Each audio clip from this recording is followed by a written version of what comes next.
to news across the galaxy where they talk all things LA Galaxy with the Nag Boys. Let's start nagging.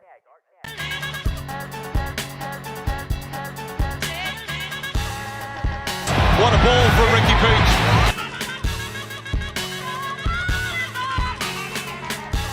News across the galaxy. Keep on nagging, guys.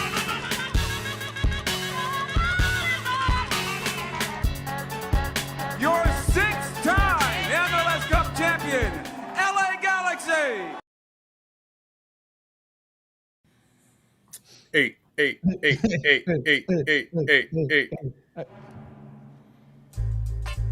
Let's go. All right, there it goes. There's the music. I was waiting for that. All right, guys. 10 years coming to a wrap. Welcome to the News Across the Galaxy NAGn special edition episode. Season 10, season finale. What's so special about this season? I mean, Nothing. This episode? Nothing. You can literally look at my screen and you can hear the conversation we had before this episode aired. Like 2 minutes ago, literally. You'd be like, how the fuck have they done this for 10 years? I just found out I was hosting like while the intro was playing. I just found out we're having a show right now. Anyways, welcome to News Across the Galaxy, where we talk all things LA Galaxy. My name is Eddie. Apparently, I like Squirtles. Better than Bulbasaur, right? Definitely when I go with Bulbasaur. Definitely. Yeah, but do me a favor. As much as we appreciate your views, if you pick Bulbasaur as your starter Pokemon, please unfollow us. We don't need you. 100%. There's no reason why Bulbasaur should be your starting Pokemon Yeah. in any generation. Yeah. It's not even a hot take. It's It's a fact. It's a fact. Fucking Bulbasaur? Yeah. And if you like, if you could defend it and just like you have this whole argument, you're a fucking poser. Anyways, next to me, we got Brian El Pupusa Supreme. What is a Pupusa Supreme, bro? It's just like the Taco Bell hard shell version. It's shredded cheese and sour cream and shit instead, or what is it? so basically what it is a revuelta times 2. Stuffed double cheese, double chicharrón, frijoles con queso, curtido, all that good stuff. So yeah, I am the pupusa supreme for tonight. Thank you for having me, Eddie. Wait. ¿Te gusta que te la revuelquen? What? I mean, oh my god. Oh, I like his name. I'm jealous. And as always, we got the midweek show man himself, Mr. Edgar Zuniga, aka Psyduck Stan. I think he's gonna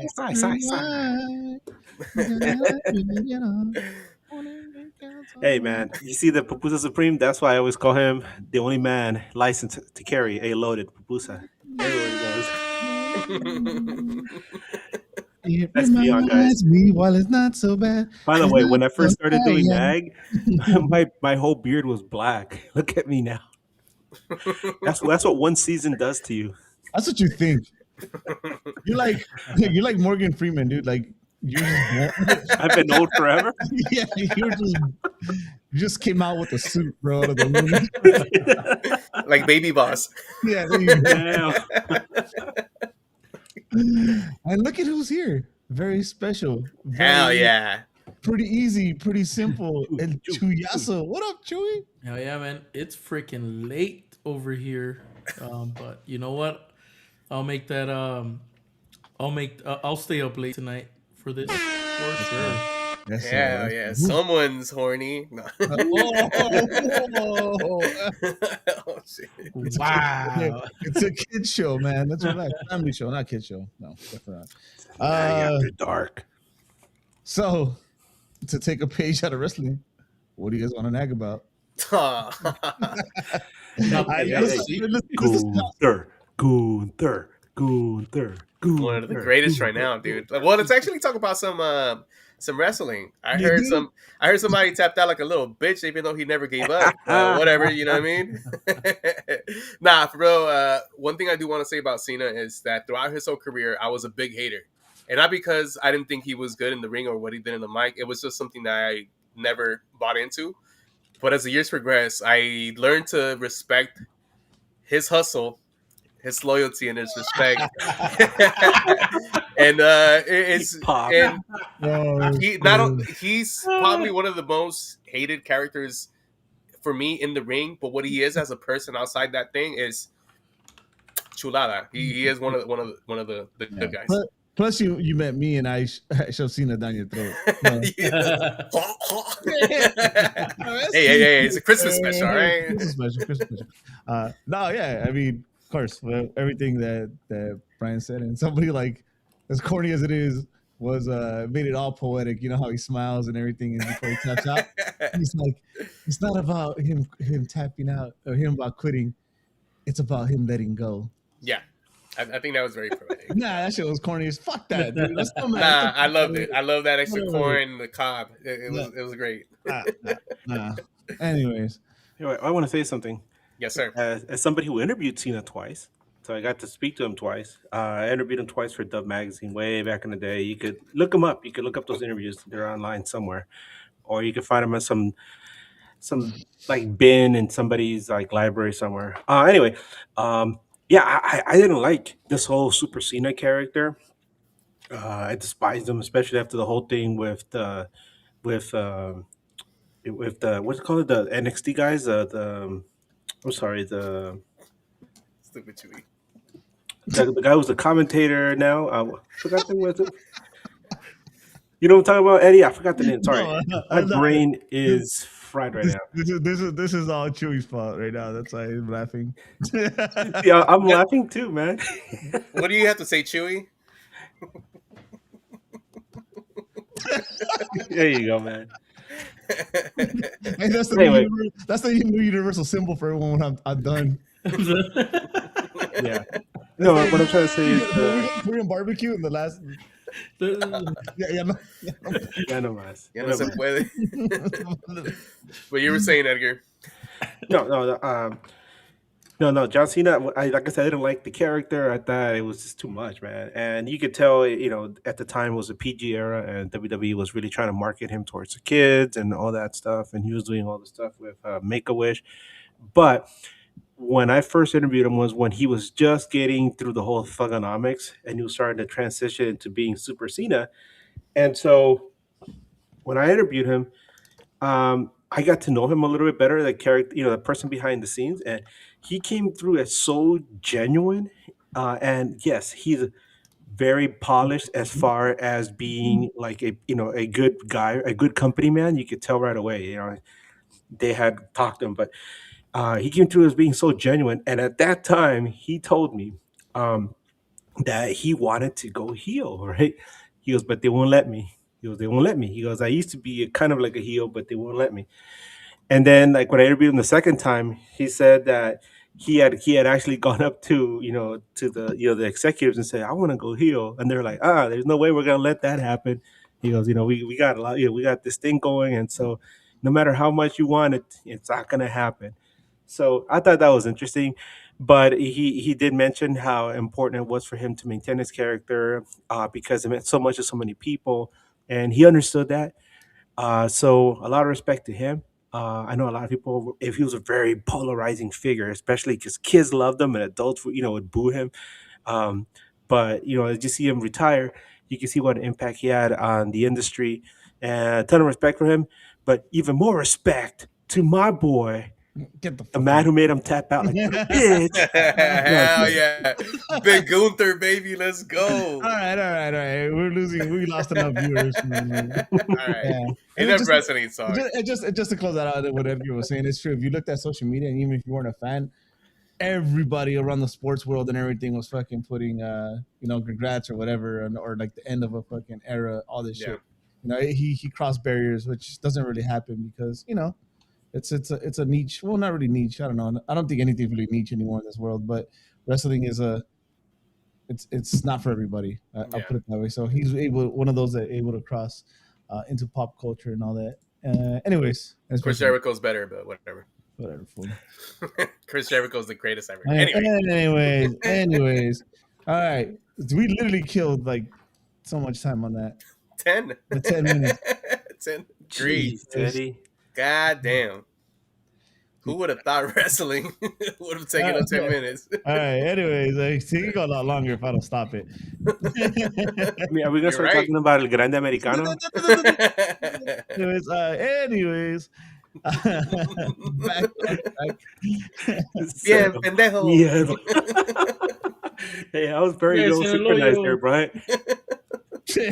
I gotta give a big shout out, to 1-2 Threads and everyone that helped put together the Blue, White, and Gold pop up at a common space. I finally got to participate on my first one. I actually was a little nervous and I felt a lot of pressure, but it went really well. Appreciate all the love. Myself and Puzzle Piece and Tony, that's slowly becoming my apprentice and my partner in this. Love it. Yeah, actually wearing one of these. You can Show get it one. off. Show it off. Put it in the fucking camera, bro. ¿Me la quito? Quítatela. You want one of these? Just hit me up, DM me, and we'll send you the NAG coupon code or something. Nah, but yeah, we'll have more. You have more opportunities to get some of these. We have Bro, there's like a skinwalker walking around behind you back there. You better be careful. That thing's gonna try to eat you. Onyx? Nah, he's good. Oh, okay. I thought it was like a werewolf or something. Nah, that was cool as fuck. He might come over here and knock my camera down, but he's super cool. Yeah, man, it was an awesome experience. I'm grateful to be invited. It also helped me get me out of my comfort zone, right? And anybody that knows me or talks to me normally knows how much work I had to put in to get these shirts done. Just to give you guys a little bit of idea, I live in the Valley. My parents live in the Downey area. I have my setup for printing at my parents' place, so I was doing that commute to get the shit done. I did a couple shirts. Oh yeah, right. To practice. Yeah, isn't it fun? Yeah, I mean, I got a great ab workout from that. Just if you got like a Hello Kitty with like a missing eye or something, that's my shirt. It's the pirate. The pirate. That's the one of one. That's the golden That's ticket. the one of one. Yes, sir. Hey, Chewy, you got Chapulín Colorado dancing in the corner there. Yeah. I got the goat. I see him dancing. Hold on, let's put the camera on Chewy. Look at that guy dance. Look at him go. Look at him go. Where's this eagle, man? All right, here we go, boys. More Galaxy stuff. Oh no, sorry, MLS. Okay, MLS first. All right. Me scusi. It's It's probably worse going through MLS. Right? There's a couple things that we need to talk about. Can somebody please explain how Miami's still signing people? They're getting stronger. Like a year ago, we were like, "Oh, we're gonna lose this guy and this guy and this guy." Meanwhile, Miami's like the Lakers are like, "Yeah, we're gonna add this guy. We're gonna take this guy from your team. We're gonna take this guy from your team, and we're gonna get this other guy from Europe coming over here." And how are we gonna pay for it? Garber, black card. We're like, oh, we all watching here. We're like, fuck. Well, Miami won, all upset. We're like, well, at least Miami is gonna like have a struggling year because they're not gonna have money, right? Just like us. And Garber said, that is exactly what happened. Ain't that some bullshit? Yeah. For me, I think. Well, first of all, I do want to congratulate Miami for winning that title. Fuck that. Hey, strike that from the record. Chewy. No. I was actually rooting for Vancouver to win this one. I thought Vancouver had a very good storyline coming up this season, and then as soon as they signed German legend, Thomas Mueller, they were in that hunt, and I think throughout the whole season after he signed, as probably the favorites to win MLS. Now, of course, Messi and friends were out in the East, and they were on the betting odds heavily favored, but I think all of MLS was low-key rooting for Vancouver to take this one, because on top of that, I think Vancouver had a 100% rooting for them. Had a matchup against them in the Champions League, right, where they took them out, or was it a Champions League? They Champions League, right? The hell out of Miami, and so because of that, I thought maybe Vancouver could have had a chance to beat Miami. I know it's Messi and friends, and then when Messi turns it up in a championship round, he's one of the greatest players to ever play it. But I thought in that match against Miami, Vancouver had their chances. If it wasn't Cubas fucking up. No, my Vancouver had more chances to score. Fucking cool. They just couldn't convert them. The thing is, when you go up against a team like Miami, you make a mistake, they'll punish you immediately. And like you said, Cubas made that big mistake, and it happened at the absolute worst time. Another thing that I mentioned in the group chat with the other podcasters was when my Vancouver made that sub to take out the guy who had scored the goal. I was like, what are you doing? This guy just scored the goal to tie the match, and then he almost put you ahead, and you're gonna sub him out this early in the match? What? Why? And after that sub, and then the goal that came after for Miami, everything just fell apart for Vancouver. So they had their opportunity, but Miami carried that momentum with the crowd and everything, and then just put that final nail in the coffin in the end. All right. So moving on from Miami, because I don't want to talk about them no more. He's starting to feel sick. Look at Chewy with his little homie still dancing. Show him off, Chewy. Yeah. What would happen if you got to meet Cholo Dayon? Yeah. Look at him going there. Moving on. Coming back to the league, wondering how you guys feel. Maybe over here, our good friend and Liga MX expert can give us a little more. Who's on the chat right here? Guti. Cade Cowell signing with the Red Bulls. That's one that I would like to see. As a U.S. fan, you want them to progress and get better. And at this point, MLS and Liga MX is like a lateral movement, I guess we could say. You could say that. And I would have hoped that he would have gone elsewhere, or stayed there and just succeeded there, win a Golden Boot or something. I guess good on him if he gets paid, but was our resident Chivas fan, Chiazo.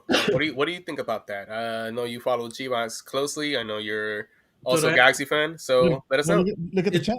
It's been a year that I haven't followed anything. Ever since I moved over here, I haven't had time to follow shit. Well, there you go. That Chicha should retire. Chicha back to the Galaxy. Oh, yeah. Oh fuck! We would definitely buy that for right now.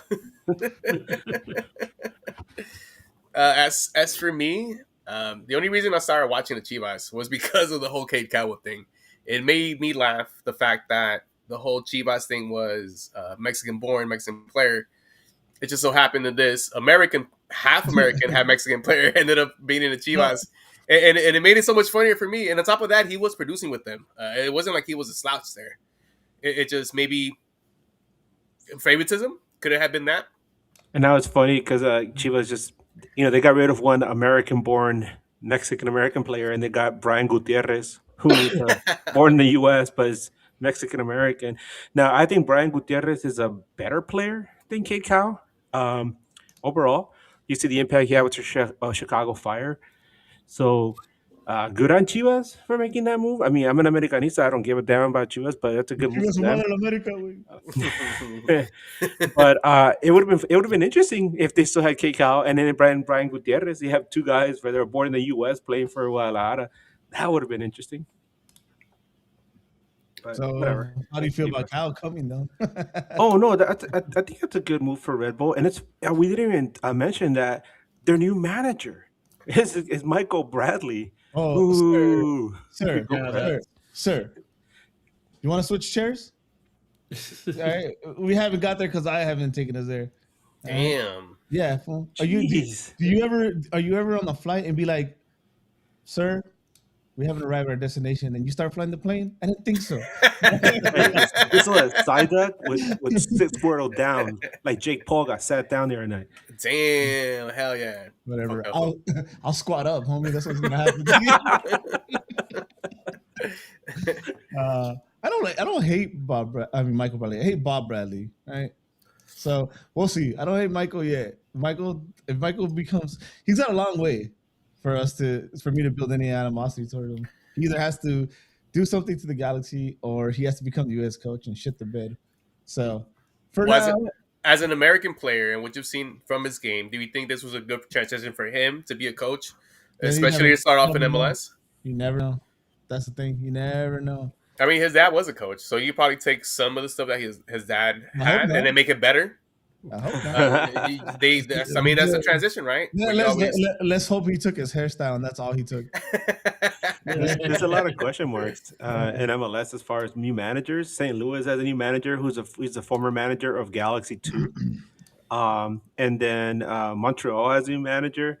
And so everybody has all these question marks. I mean, you look at what LAFC did, and their fan base is scratching their heads because they're like, what the hell? You know, when they heard that Cherundolo was leaving, they're like, all right, you know, screw that guy. They don't like Cherundolo there. And all of a sudden, you know, they go with his assistant. People are like, what the hell? I mean, oh, well, you know, that's like, you know, sucks to be honestly, them, but that's a reality check for them and us, because like what's a reminder for us, a reality check for them, because they probably thought, oh, he's leaving, so we're gonna get this like big coach or something. But again, there's more lure to coming to the Galaxy than there is LAFC. They get confused all the time, right? So they probably thought they had a shot at a Wilfred Nancy or something like that, but no, they don't, because they're not us, right? Like Greg Vanny is supposed to be a top coach, right? You know, it's just, you're still out despite winning a title, in my opinion. We've had Guillermo Barros Escaloto, who had his short stint in Argentina. What else have we ever attracted? I mean, we've attracted people like, even if they do bad, fucking Ruud Gullit, you know? We've had like big names come in. But again, it's a reminder for us, and it's a reality check for them. Yeah. Smith, baby. Yes. I mean, since we are talking about MLS, let's give some props to Wilfred Nancy for going out to their tier. Let's not talk about him yet. That poor guy. I mean, he did win a match today. They did. They finally won. All right, cool. Yeah, hell yeah. Well, trust the process or whatever. Whatever they say in France.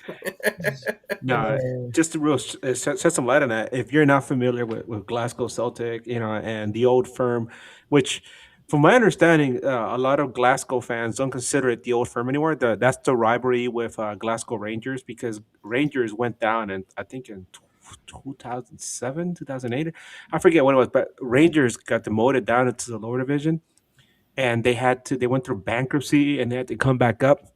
So they no longer call it the old firm; they just call it the the Glasgow Derby. But Wilfred Nancy went to Celtic, and Celtic is used to being champions, and right now they're not. Heart of Midlothian is up in first place, and they bring him in. They bring him in to make things right, and he loses his first 4 matches, and the fans already want him out. They're like chanting for him to get the hell out of the game. I mean, out of the team. But Wilfred Nancy finally won a match today. I understand, but you look online, you see the memes. They have him there on. They have him there on the side, holding an abacus, trying to make player decisions. So the pressure is there. It just goes to show that in other leagues, they don't care about, oh yeah, trust the process. No, they want results right now. Well, I think that's a big difference from like MLS and maybe European football, right? If you lose 10 games in a row, you're out. Even before that, we've had a season where the LA Galaxy have been shit for the most season, and yet our coach has had his job secured, not only for this year, but for coming years as well. And so I think that's maybe something where MLS is lacking, where they don't hold their teams to a higher standard where they should, especially when you're the LA Galaxy and you are the standard, but it seems like there's a trending it's trending the other way, where Beckham's team is now the standard. So fuck y'all. They're the cheaters. They are the cheaters.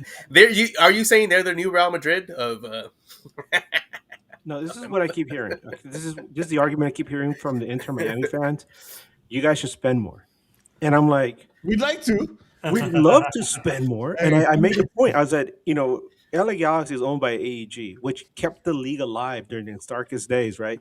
And if there was no cap, LA Galaxy would outspend everybody by almost double, because that's the kind of money AEG has. But no, LA Galaxy wins the MLS Cup, and immediately they get muzzled. Inter Miami wins MLS Cup, and they get stronger. Making up the rules as they go along. And we're going to have a new commissioner next year, too. So. Oh, look at it! Look at what's going on in the chat there, guys. some Ricky Pooch healing music. We're well, $45 away from Edgar taking off his shirt.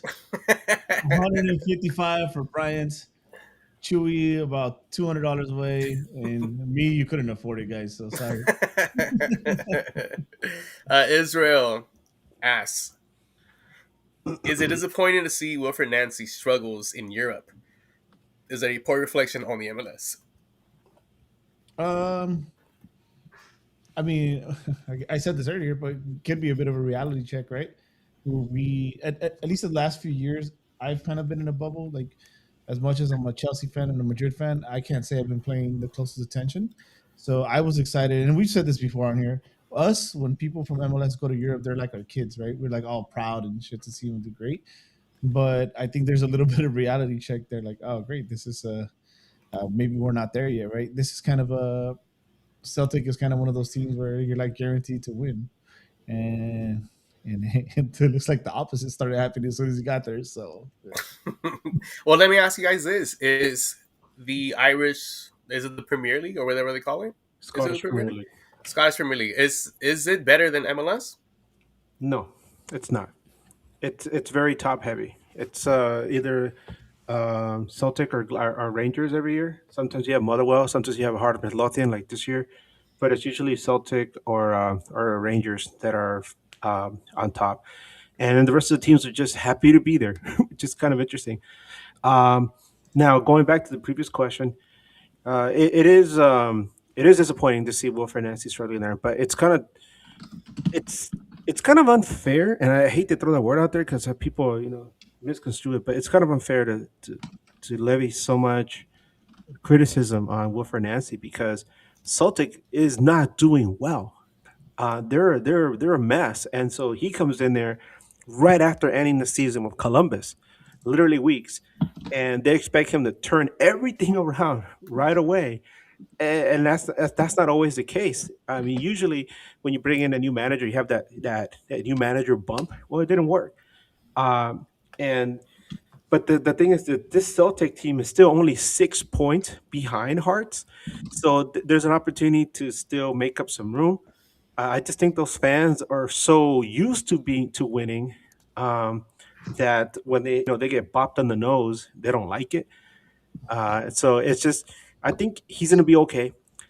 But it's disappointing to see the kind of criticism that he's getting. But I understand. I understand where it is from. If you follow the Scottish Premier League at all, or if you see the videos of how their fans are, then you understand why they're so adamant about him winning right away. But I think it's just a period of adjustment. He's gonna be fine, and I wish him the best. Well, I mean, I'll go to like my bubble mentality here, right? Like me as a Laker fan, as soon as and then you guys will probably agree though.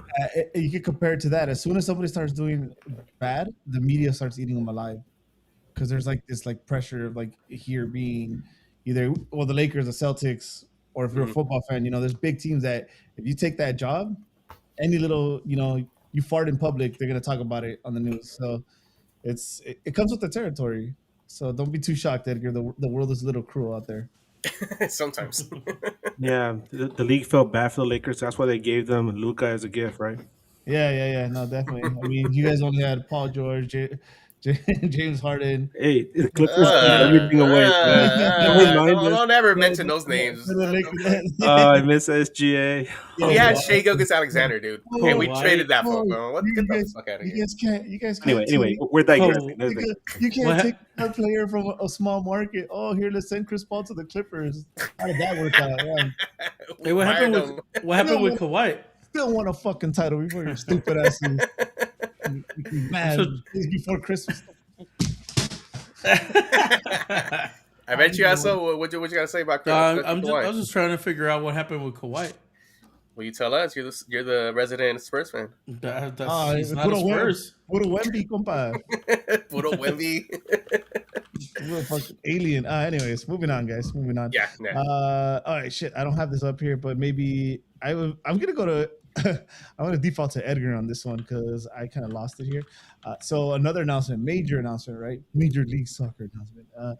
Anyways, So the announcement of basically the structure going into the new MLS schedule and everything is going to be 5 divisions. We Edgar, they have a map about that. No, but it's we- official now. Yeah. No, we were discussing like what the because we had heard, oh, this is how they're planning to do it, and we're like, whoa, wait a minute, what happened to the Cali Clasico? That one has a lot more history than any rivalry with San Diego or LAFC, but I guess the league doesn't see it that way. I was really hoping that we would have like San Jose still in the fold, but no, I guess they're breaking us up. We're only going to see San Jose once a year. We're used to seeing them twice a year. That sucks, you know. I mean, especially to me, one of the OGs, I like that rivalry. I have more respect for that rivalry than I do for anything with LAFC or San Diego. But that's the way it's gonna be. LA Galaxy is gonna be in the group with LAFC, San Diego, Dallas, Houston, and Austin. So all the Texas teams versus California teams. I mean, damn, the headlines are gonna write themselves. But the rest of the league, the only other thing that really stood out was DC United had a major rivalries in the past with a lot of teams in the Northeast, especially Red Bull and New England, and now they're out. They're going to be lumped in with some of the teams in the Mid Atlantic, I think Southeast. So that's really, really strange. A lot of DC United fans are upset about it, but who knows? Maybe, I mean, the league will probably expand in the next few years, most likely to either Vegas or Also, Kentucky. Who knows? something I said in a conversation with Guti was because if you know Guti, he gets worked up easily. I fucking hate this. Oh, you have to wash the dishes. Damn, Guti catching strays is not even here. I told him to be on, but whatever. I don't think this is the final form of the schedule, right? This is not how it's gonna remain. I don't think so. At least I think it's trial and error. It's something new. As much shit as we talked about Don Garber, we got to give him credit for everything he's done. Right? He's kept soccer in America. So I highly believe that this is not the way MLS is going to be 5 years from now. I think the schedule will change. I think the division thing will change. For all we know, it might be a balanced schedule. Who knows? If you have enough teams, we might be looking at a single table. But don't get rid of my playoffs. Don't get rid of my playoffs. The one thing I will say, and maybe you guys can offer your opinion on this. Somebody pointed out online that they're tired of all this change in MLS for a league that's been around for 30 years now. It seems like every year they change something from the structure of how the teams are broken up to the playoff rules to how they're going to present themselves here and there.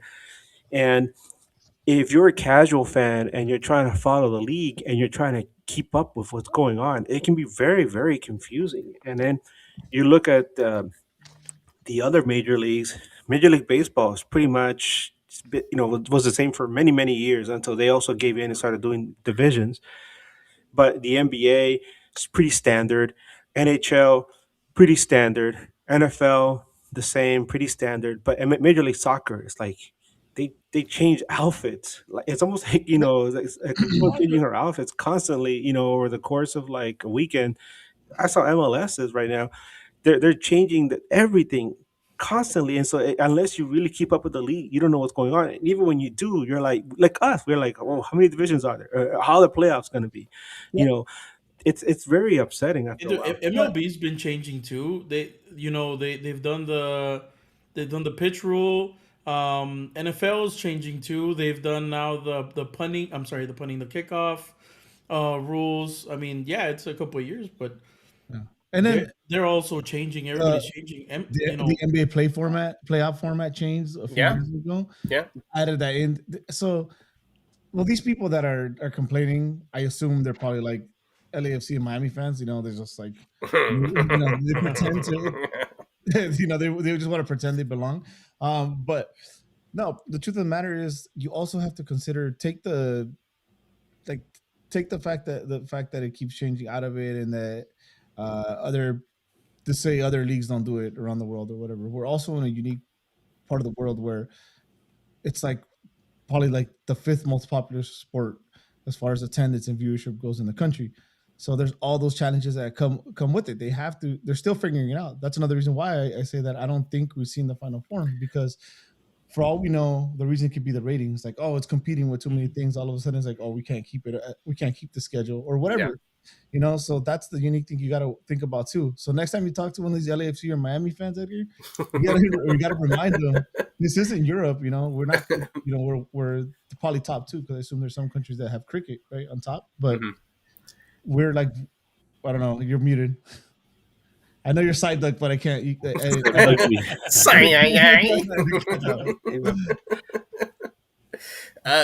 For me, it's been. I mean, the league is not. It has evolved in this 30 years, right? We went from Obviously. We added a 30p. We added more TAM. We expanded the monopoly GAM money, and it's only going to keep further in that. If it's for the betterment of the league, whatever the steps you need to make to get to that point where you're at least top 5 in the world, I think those are the steps that you could take. Also, I mean, we have the World Cup coming here next season. It could be due to that as well. I mean, I've seen articles that they were trying to get in with the European schedule, which could probably benefit MLS. I know we've discussed this in the Migby show, Edgar, with a couple of teams that have snowy seasons. Regardless, they're going to have snow, and they play in that snow when it comes to it. So is it going to be that bad for them? Yes. I'm going to say it right now. So yes. clip this way we can use it in the future. Hold on. Say it again. Here you go. All right, clip this. There's December 21st, 2025. I'm telling you right now, I give it about 5 years, and MLS is going to revert to the original schedule.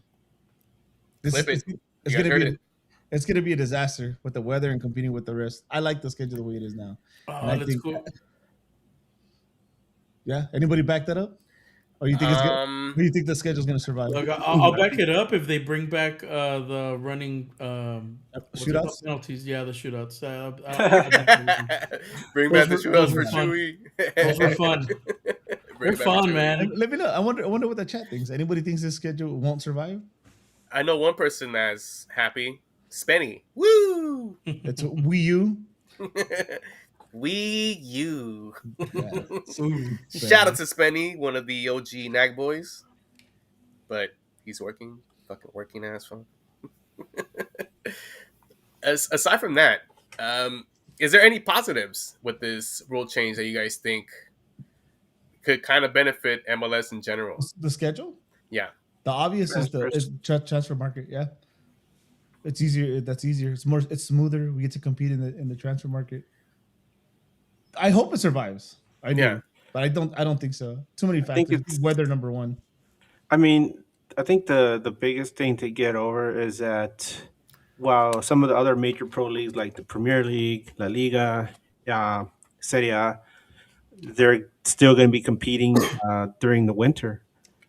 Here in the States, there's going to be that 6-week break midway through the season, or at least I think it's like 2/3 of the way through the season or something like that. So that's going to be interesting, because how is that going to affect the competitiveness of the team? Let's say your team is like on fire. You're doing well. You're doing amazing, and then all of a sudden you have to stop in the middle of your season, take this break, and then when you come back, you're not the same anymore. And what are you going to do? I mean, conversely, your team could be absolute trash, and then you guys take a 6-week break, and then you come back, and all of a sudden you're really good. You sneak into the playoffs, and then you win MLS Cup. Dude, but that's team management. That's part of the game, Like, there's a lot of factors. If it was one big season, then that's easy. That's why I don't watch like Spanish or English stuff, because it's boring, bro. It's predictable. We're not predictable. MLS is different. Yeah, and I think there's a lot of MLS fans that do agree with that. But go ahead. Is it really 6 weeks, that break? Yeah, 6-week break. Oh. So, but does the new scheduling actually favor us when it comes to like a Champions League? Because we've complained about the Champions League being at a certain schedule for Liga MX when they're actually informed and we're not. So when we get into these type of tournaments, it's basically our preseason. So this is how it's going to be. The 6-week break starts in December, mid-December, right? The teams go on a break, and they literally come back right when the Champions League is like starting. So it doesn't really matter. Jesus Christ. All right, cool. Good to know. Another reason not to like it. Another thing that's happening in February, I don't know if you guys want to talk about it, but Coachella Valley Invitational, there was discussion about whether or not. Whoa. Back up the horse. Okay, let's back up the horse. We like to remind all the passengers to please stay seated and keep their seatbelts on while the back up the horse. Flight. Hold on. Caballito, ven por acá. Sentate, mierda. Edgar falls into the river. Oh no, ya para away. Do you guys remember the game Oregon Trail? No mames, güey. Mírame remover. Edgar's the guy. Go ahead, Eddie. Conduct. Okay. So before we get to that part, we're still wrapping up MLS here. Good news, right? We'll transition to that right now. But first, let's clear some good news out of the way. Guys, the Leagues Cup schedule was announced. Or kind of. The participants. Oh, the MLS playoff teams will be participating in the Leagues Cup. Guess what that means? We don't get to go. Hey. We can't embarrass ourselves. We don't participate, baby. I hope we never go to the playoffs now. I know I wasn't a big fan of Leagues Cup, but the fact that there's teams in MLS that could take that route to get into Champions League, I kind of like that aspect of it. Put it in the Open Cup. With that. Which is 100%. We mentioned this on the show. I prefer the U.S. Open Cup over Leagues Cup, but we know what it is, bro. Yep. Puro billete. Yeah, we know what it is. Here comes the money. Here comes the money. Right, no more. Goes out a hamstring. Anyways.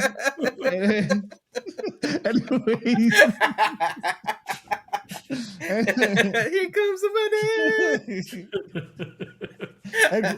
Edgar, go ahead, man. Take over. So we're gonna start transitioning to Galaxy news. Why? You can take the lead in this one, Edgar. But why? No, just simply that. There was a question about whether LA Galaxy was going to be participating in Coachella Valley Invitational coming up in February. Obviously, the team's going to be either already in or preparing to play some games in the Champions Cup. I'm sorry. And the team announced that they're actually going to be there in some way, shape, or form. I don't think the schedule has been announced yet.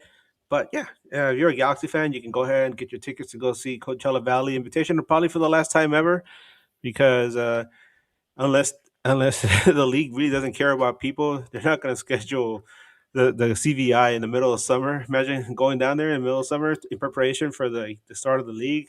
Oh, no, thank you. Oh, but think about it. There was always like me being the NAG Coachella expert here. Hey. There was always the idea of the invitation expanding to something big, right? Where they would have other stuff like more food vendors, music, and stuff like that.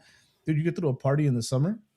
It is hot here, but it's not as hot as other parts in the country. I don't know, man. It's pretty disgustingly hot out there. Yeah, and I actually like what Alex said. U.S. Open is technically our FA Cup, which John Franco had mentioned, and it is a 100+ year tournament that the LA Galaxy has had a couple trophies in, and I think it's a good way to get yourself into a Champions League. Not only that, it kind of puts respect into U.S. soccer as a whole. You want to make MLS be serious, you take the U.S. Open Cup serious. Come on, hey, hold on, guys. Look, I'm not as Spenny over here saying it's an effing desert, right? I'm not. Come on. I'm not as in shape as fucking these professional athletes, dude. I go out there in April and I dance for 12 hours straight. 100,000 people. Okay. April. Okay. Just for 4 days. For 4 days. dude. 4 days. Slip it in the water. Surviving off of fucking Chewy's carne asada, bro. Come on. Damn, Chewy, que carne tenés, like. Carne asada and huevos. Let's get it. Just do extra water breaks, bro. Fuck. La carne asada, though, damn. Oh, you didn't even know. Uy, Chewy. I'm about to fly Chewy Carne back asada out. and steaks. Let's go, me. Anyways. All right, stop being nasty. Shit, completely forgot. The MLS Super Draft. Moving on. I mean, that's another thing, right? We're just like, the Super Draft is ridiculous, right? Is anybody in the panel actually excited for the draft at any point? I saw these graphics for like players that we got. That's how I found out the draft happened. Yeah. No, honestly, you know what? They don't even do an actual draft anymore. Like they don't meet up anywhere. So they just do it. They just call you. They like, hey, now they put it on Twitter. You have to be. Hey, we're picking you. They just text them. Hey, you want to come play at 8 a.m.? Please send me a picture for your graphic. Send your $15 for the registration. Yeah, dude. Yeah, we need 120 for your jersey. I mean, if we're being honest, those college players that do get into the draft, there's their hope, right, to get into professional soccer. And I think at this moment where MLS is at, it's a good professional league. And if a draft is a way for you to get in there, 6-7. What? No, that's not his thing. Six and. But if you want to be taken serious, though, it's you got to really work on the homegrown thing, right? And then I think was it you, Edgar, that told me there's like a radius thing too, right? Because obviously not every city has like a team, so there's like a radius, right? Like LA can get like go up to Phoenix or something, right, or some shit like that. Yeah, that's our homegrown. So that's what they need to focus on, because that's the way the rest of the world works. That's how you get better, right? You bring these kids in that have potential, right? Remember the whole pay to play argument here. That's why we lose a lot of this talent too. So the draft, it's cool, right? You know, good for them. They get to live a dream, whatever, you know, or else you end up fucking making a podcast with 3 of your friends. It's one or the other. But yeah, it's not a bad compromise. That's not. I mean, I'd have to pay for my uniform. Hey. and I make my own graphics. Anyways, but yeah, it's got to go. I get it. I get the American thing about it. I get the whole like, but you know what? We're never gonna draft a Brady or a LeBron or anything like that. So, trying to glamorize this whole like, oh, number 1 pick or whatever. Hey, we did get Omar. And we got AJ. And those guys won us titles. That's fine in the beginning, but we've gone way beyond that.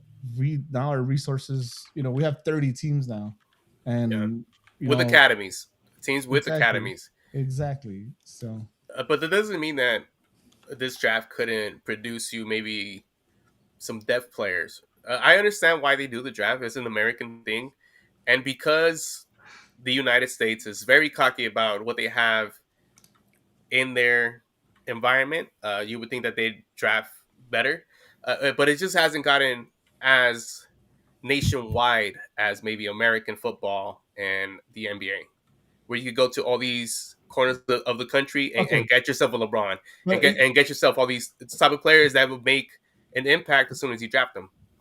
That's the thing. It'll never happen. Also, because you got to think about it. If you're that good, right, and you want to be the soccer star, you go to Europe. You go to Europe. We lose them. Yeah, 100%.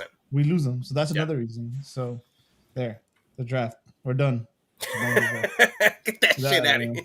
We could. I'd rather keep talking about wrestling on this show. How did I don't know this very well, but how did Jordan Morris get? Was he just moved or was he drafted? I think he was drafted, even though he was like technically like a homegrown, because it was kind of like the Yossi thing, right? Where we like all of a sudden made him an academy player and we took him somehow because he was supposed to be in the draft. I don't know. Jordan Morris played with the U.S. when he was in college. He didn't even have an MLS playing. Contract before that. Yeah, he was in Stanford. I know that. He scored. Fun fact. This one's for you, Guti. Did you know Jordan Morris, while he was a Stanford student, scored on the Mexican national team, the senior Mexican national team? It did. Look it up. It happened. Say his name and he appears. I believe in Jordan Morris, I guess. Something we did skip over though, and it was actually important to the CVI. Yeah, the man who didn't go to Europe to stay with his dog. That's a good man right there. Oh yeah, oh Jesus. That's a good man right there. Yeah, bad soccer player, but good man. When they were like like when they were national team camp, I think Jordan Morris was rumored to Wonder Bremen, and Jermaine Jones asked him why he didn't go, and he said because he didn't want to leave his dog behind. Good man. Good man. He ain't no Cena though. No Cena. He makes bad soccer decisions. Yeah. Tapped out like a little bitch. Anyways, one thing we did skip, which actually has to do with the CVI and why it was announced. They did the CONCACAF lottery, and we ended up drawing San Miguelito from, I want to say Panama. Yeah, say it all like that. San Miguelito. San Miguelito. And I believe they're from Panama. So Panama. By the way, who remembers Jermaine Jones actually played for the Galaxy? He did. He wore number 13 with the Jones, which is very disrespectful to Kobe Jones. A horrible player that we got at that point. He wasn't horrible. He was horrible. Yeah, he was horrible for us. For us, he was. Yeah, okay. Because when he was playing with the New England Patriots, he was playing everywhere else. He was good. Yeah, he took him to a final against us. And he lost. And he lost. And he lost. He was a good player for the U.S. national team. I'll tell you that much. Wasn't there a reggaetonero called Miguelito? There was a reggaetonero. I'm like, damn, Chewy's horny. That shit is, I don't know why it just popped up in my head. There's a Miguelito. Anyways, so I looked them up. San Miguelito's a team that has never really won anything, and until recently it was the first time that they were actually pretty successful. But they're not one of the better teams out of Panama. So for them to play against a team like LA Galaxy is probably a pretty big deal. I know that when we played Herediano in the last Champions Cup, I met one of their fans that interviewed him before the game. He said that getting an opportunity to play against a team with the kind of elite status LA Galaxy was considered a big deal in Costa Rica. So San Miguelito, versus LA Galaxy, it sounds like we're playing like a pub league team or something. Yeah, it's big. Cervecería San Miguelito. It's bigger than Bad Bunny going to your country. That's what I heard. And playing in your Super Bowl. Yeah. Hey, though, have you seen those videos of Bad Bunny with Penta, fucking Mr. Iguana? Yeah, hell yeah, dude, that was awesome. These fuckers. Nah, he knows. House. Nah, Bad Bunny could play, bro. His entrance in Backlash in Puerto Rico. We've already got. Come on. All right. we've already gone down the wrestling route, right? We somehow. Yeah, now we're mixing music and wrestling. We haven't gone down that route. Yeah, but you see how I mentioned music and it like straight transition. You guys found the segue quick back to wrestling, bro. You guys Hey, that's Bad Bunny's fault. Why did he become a wrestler? Why was he so dope at it too? He was really good. Why was he good? He was really good. Edgar, we talked about a wrestling podcast, but now it's start recruiting. So here we go. Let's keep going. You guys, you bought me time though, because Loki accidentally closed my spreadsheet. But we're back. So we play San Miguelito on February 25th, and I guess especially with what Edgar told us, we should win. Should. Maybe. Right? So we're going to make it to the next round? You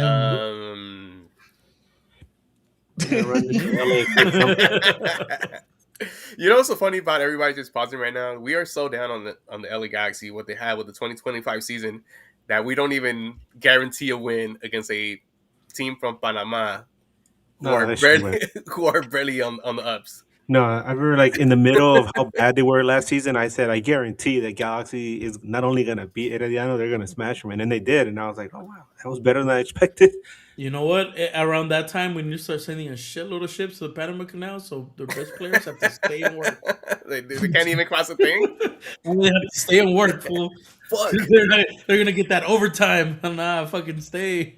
Now, here's the interesting thing. Have you guys looked at, I'm looking at their side of the bracket there.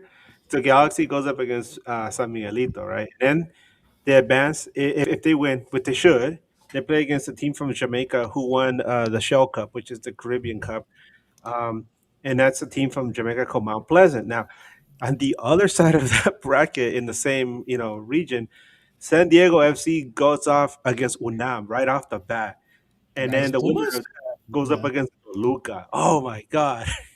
So if Galaxy gets past San Miguelito and past Mount Pleasant, waiting for them will either be San Diego, Pumas, or Toluca. Damn.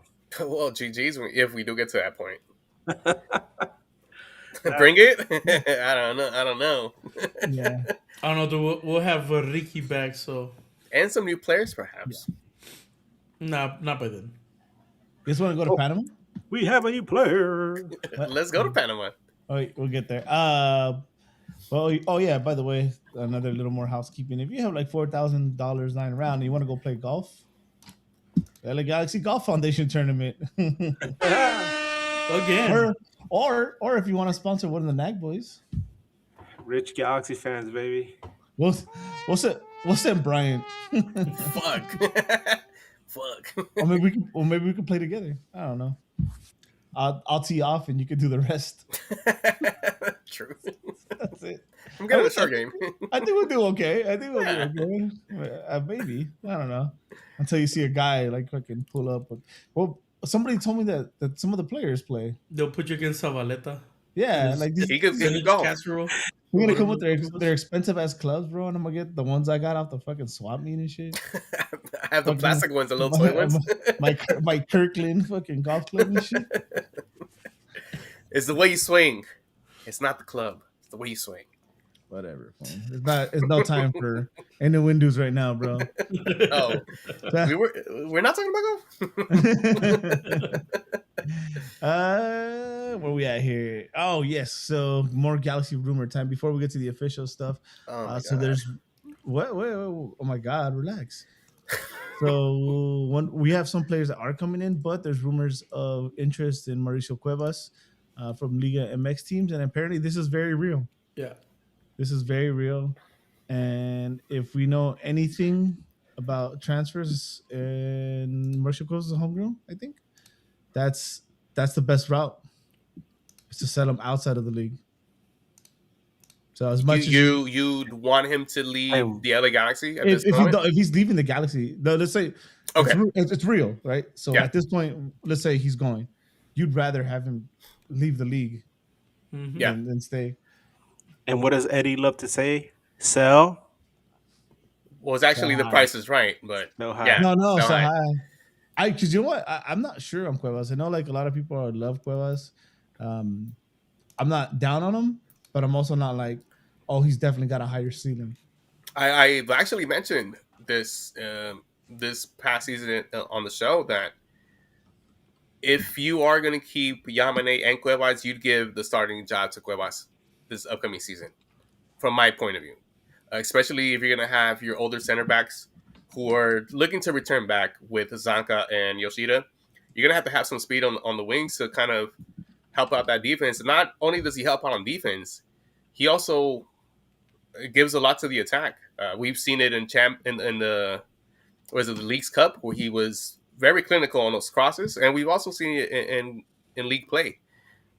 Maybe that's why he's getting scouted to go to Liga MX, because he is that type of player. But if you could keep him, you 100% keep him and you start him over Yamane.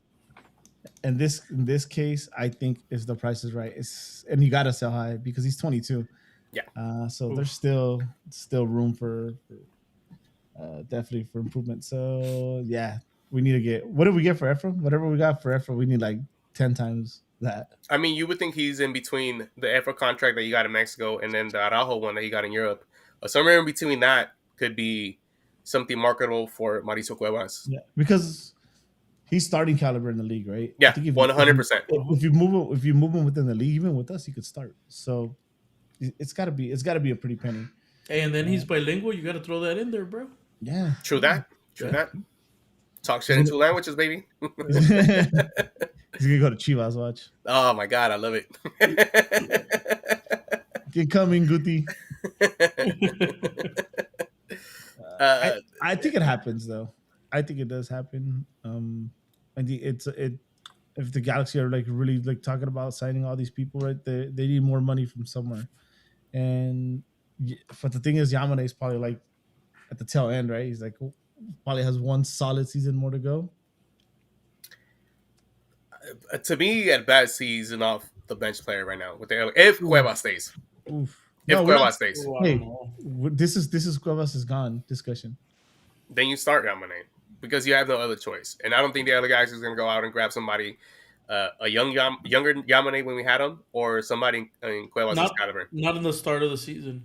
I think throughout the season you do, but not in the start. This is where I'll say my shit after when we have our 3 or 2 Santa wish list. Edgar, what do you think about the Cuevas thing, bro? No, I think I agree with Eddie. So high. It's a good opportunity for him to continue his career. Galaxy is in a good situation. It's not like a position where you lose him and everybody's wondering like, oh my god, how are we going to replace him? We have Miki Yamane, who is pretty serviceable. So you get to keep one and you give up another one and you get some money from it and it opens up some more cap space. So that's a win for me. Now, like Joey said, you could maybe look for somebody that can come in and add some more depth sometime in the middle of the season. Especially in a World Cup year, there's going to be a lot of movements going around, so that'll be a good thing. But yeah, I just find it interesting that a Galaxy team that has struggled so much on defense, suddenly there's a lot of movement back there as far as players. Yeah, and that's why we struggle. And then we can get into that too, right? Some of that movement was the trade a big trade, a blockbuster trade, if you will. I'll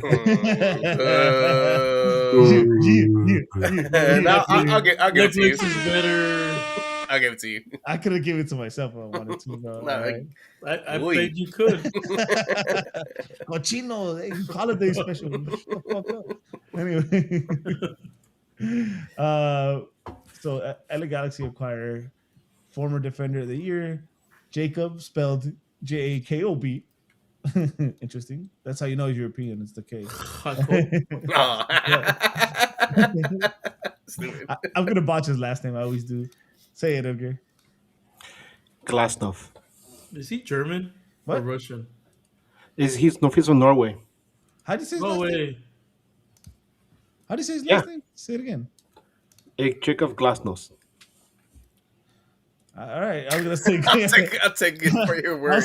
I was gonna say Glenn SNES. Oh, I'm sorry. I'm thinking of something else. Sorry, Jacob Glasnost. Okay, god damn, I was about to say I must be stupid or something.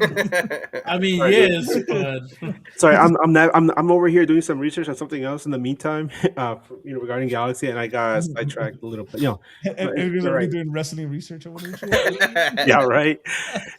Dragon Gunther is gonna be double champ by SummerSlam. Yeah, Jacob Glasnost. Yeah. So the Galaxy, this is a shocker, right? Because this was out of thin air. We're just kind of just sitting at home, minding our own business. And it's not like the NBA. It's not like any other league where people are on the trading block and you kind of catch wind. This was just kind of like rumors, Galaxy, rumor to Jacob, whatever Edgar said. And Glesness. And then bam, he's ours. We wish you a Merry Glesness. Oh, yeah. So before I ask you guys, what do you guys think? By the way, he actually has a green card apparently, so that's makes it even bigger. I think I asked you guys in the chat or the other chat, the MLS chat, Brian, about how you thought about it because he was going to take up the international slot, but apparently not. So the Galaxy that makes a big difference. Him being able to have that green card and not take that international slot, and it was something that we discussed in that chat because we do have Emilio Garces on an international. We have Yoshida in an international. Well, we wouldn't have him this upcoming season because he got his green card as well, right? And then we have Zanka in an international. You bring in a player who is a former Defensive Player of the Year, knows MLS, and for me, I think I really like this signing. The only reason is because our defense is not up to par. What we had in 2024 when we won the title was basically a mulligan because our offense was on fire. We complained a lot about our defense in that 24 championship run, and we still won it because we had a terrific offense. Is that something you guys could agree on? Yeah, until Garces came in. I think the defense. Yeah, I was gonna say when Garces came in, the defense got a little bit better. I mentioned that after he joined the team, whenever he started, LA Galaxy didn't lose any games at all until the final game of the season, which was decision day, that game in Houston. But for the rest of the time, whenever Garces started, Galaxy didn't lose. So it was really strange when 2025 started and we started seeing, how horrible he was playing and how much criticism he was getting, not only from the fans but from Banny himself. But now you see, Galaxy has brought a lot of depth into that position because it. By the way, the correct way to pronounce his name, I was looking it up. It's like the J, you pronounce it like a Y, so it's like Yakov. Oh, And Jakob, yeah. Okay. Yakov, and his last name is spelled Glesnes. So Yakov Glesnes.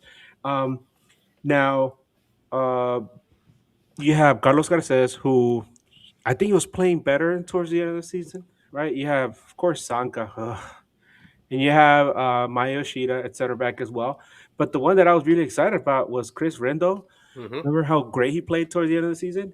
So you have a lot of options that back there now. Now they have to play well, right? But you have Grindo, you have Glesnes, and then you have Garces. I think these are three big pieces. I don't know how much longer Yoshida is going to be sticking around, even if it is for his daughter, because he said he stayed there because he wanted her some stability. But yeah, I don't like Zanka either. But at least they have some pieces to play with, and I think Grindo's good, Glesnes is good, and then have Garces, a much more mature Garces, I think would be a big difference. Yes, Go sir. ahead, Brian. I have something. Give us your Rindolph gawking. Rindo. No, it wasn't about Rindolph. We talked about the potential move of Mauricio Cuevas. We've seen Emilio Garces play that right back position. Wouldn't Yakov coming in be maybe a piece where if you do sell off Mauricio Cuevas, you could probably put Emilio Garces on that right back position? I mean, he does have the speed for it. Nope. And that's basically what we need from my right back right now. Is that a possibility that you guys think? I don't want to see that. I want to see one that works with Garces next to somebody in the center back, right? Kind of the way Yoshida and him partnered when they got it together for a while. Someone calm on the ball, and then the fucking a wild card, right? Just somebody that's gonna destroy her, just go after every ball, and then Yoshida there to clean it up, or whoever it's gonna be. That's what I want to see. I don't want to take Garces out of the center back. I want to see him there. There've been a few times also, Eddie. I don't know if you guys remember where where Garces was playing the right back position, and then he got caught. Either he got picked or he got caught out of position, and he ran back. And his response was to foul the hell out of whoever was in front of him, and it cost the team some goals. I remember. So that was some of the criticism that he got. I got a bone to pick here, right? Because Sanka reminded me of something. So I need a quick answer. This is somebody in the chat. Jack, if you're still in the chat, I'm disappointed in you. Brian, I'm looking at you. Anybody ready? Don't look at me. Ready? A ver. Zanka, you dead man. Yeah, man. Yeah, man. Where's that from? Cool Runnings. Thank you. All right, cool. Moving on. Easy, and let's play that Blockbuster game. I would have got that one. Easy, right? Easy. Yeah. Hey, there. Anyways. Thank you for letting me share. I feel better now. So as far as like the defenders, right? It's getting a little too crowded back there. Somebody's gonna go. I think I heard you guys like mentioning who. I think the obvious answer is it has to be Sanka. If you can move him, it has to be him. Right? You're paying him a lot. He didn't really see the field. It's not just him being not a great player. It's also how much he's costing. We ended up releasing Zabaleta, so he could be the new Zabaleta, where he's just for depth. I don't think anybody wants him, dude. That's the thing. You can't. He makes like 700,000 or something. He makes more than Yoshida, I want to say, this year. Zanka. Yep. Yes, he made more than Yoshida last year, which was part of the reason why Yoshida was so upset. You still want him to be your Zabaleta? He's gonna have to be at this season. No, if you can move him, you're not gonna move him. So you're gonna make Yoshida you use Zabaleta. No, we I'm have not saying because he's of the skill level, but what he brings as a depth piece off the bench, a third center back right now with Yakov. Yakov, that's crazy. You go, young. Yakov. Garces, Yoshida, Zanka. You have 4 center backs. Don't forget Rindo, man. And then Rindo. Well, does Rindo get any play coming up this season? Yeah, absolutely. I think he does. He deserves it. In Coachella. If you move Zanka, there's a lot of pieces that all the right. Galaxy still need to figure out. So we all get it, right? Like Brian has like a crush on Zonka or something, right? Randolph. No, like why wouldn't you move Zonka? Like you can't sit here and be like, we need to move Zonka. See, there you go. I knew that was your boyfriend. Fuck off. Yakov. Am I jealous? Not really. Son celos o reclamos. Oh, jeez. Am I missing anything here? Did I mention what we traded? Oh, so we sent them. It's going to be in total 1.1 million in GAM, whatever the hell that means. At this point, I don't know what is what. Apparently, Miami has a lot of it, and it's going to be divided between 2 years. So next season they're going to get 500,000, and the season after that we can send them 600,000. I don't think that's much, right? It doesn't, at least just in comparison to other trades we've done and stuff. It sounds like we did pretty well there. It's basically the money we got for Jalen Neal. There was a little more, by the way. We picked up a homegrown player from Philly as well, named Jameer Johnson. He was playing for for Philadelphia Union 2. He made trying to look up his stats for us real quick. And Philadelphia Union 2 plays at MLS Next Pro. And this past season in 12 matches, he had 2 goals and 1 assist. So interesting that Galaxy has the option to pick him up, I think. So he's a right winger. So something to keep in mind as well. Probably has a lot of speed, and he's only 17 years old. So I don't know if the Galaxy has any urgency to bring him up anytime soon. Well, shout out to Lacuna. They had Tom Bogert on, and they were talking about that kid. Apparently, he has interest from Europe. I don't really understand why they just wouldn't sign him then, the Galaxy, and then that's their money, and then it's technically a homegrown, so you get more, or if it's one of those things where it's up to him. I mean, he knows it's that good, but apparently the kid has talent. So I think it's a win-win. That's just the add-on, right? We won with Glen NES. We won with him already. So I mean, it's just a little bonus, and if he ends up getting us money or becoming something else, then hell yeah. So guys, rumor time. I don't know if you guys have anything else, but I have a rumor here, fresh off the press. Before you get to those rumors, it seems like all of us on the panel right now are not as high as we should be on this Jakob signing. Maybe it's because we've had a horrible 2025 season, and we just want to see what happens coming this upcoming season. It's just I'm pumped, but it's not like a guarantee for me to be like, all right, we got it this next season. It just seems like a move, like one step, like a stepping stone. I know there was rumors with goalkeepers, one St. Clair, who didn't come over here, and that was one of the stepping stones to try to get that back line better. Right? We've talked about mediocre goalkeepers. We tried to go after one who's apparently not going to come over here, and then we went for the next thing, which is a center back. Right? We don't seem as pumped as we should be, or are we on the right level of pumpness? Well, the biggest issue with this team was the defense last year. And also, well, there were faults all around, right? We talked about it. Eddie, where was the LA Galaxy the softest? Right up the middle, right? Yep, You always said down the spine, right? So they're missing Ricky Puig, obviously, but the midfield looked like a mess for most of the season. The defense, especially center backs, were a liability. So now they're addressing some of those issues. And of course the goalkeeping. I've always said, people say, "Wow, look at that! He made a fantastic save." Well, you're supposed to make those saves, and they're not supposed to look fantastic if you have good positioning. That's what you do as a good goalkeeper: position yourself well, so you don't have to make these incredible saves. But that's what when you have a really good goalkeeper, a lot of the stuff looks like it's pretty normal. The thing is, we haven't had a good goalkeeper since Jaime Penedo. I've said that so many times already. 100%. So I think Paramount is to get a good goalkeeper, which St. Clair goalkeeper of the year. Obviously, the rich get richer. Miami, goes to Miami, right? But now LA Galaxy has to maybe look outside of the league to find somebody to come in and fill that role.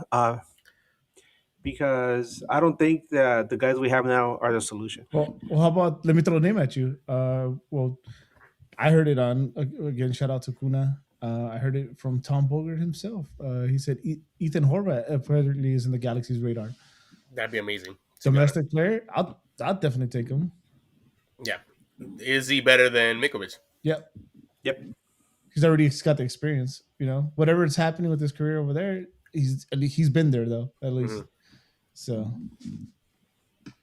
yeah, I'm still a Mikovic guy, but if we could get Ethan, I think that'd be a good step up. No, this is a conversation I'm having with Guti, right? Because I was thinking, Mikovic is young.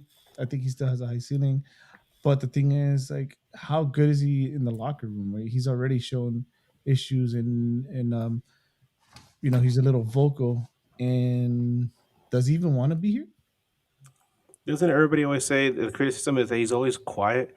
Like, the only time he ever really said anything was when Dejan was here.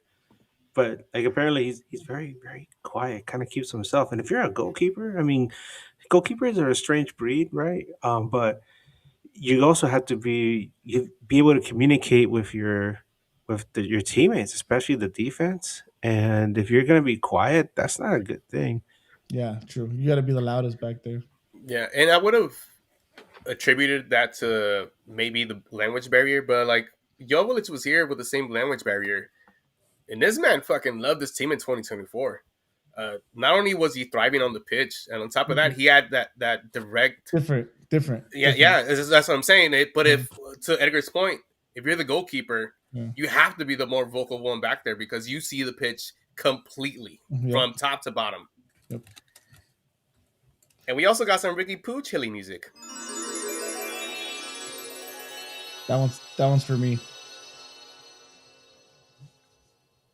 Oh, I thought you were gonna read it. Hey, Nicole Peña says, "Hey." Is it more like, "Hey"?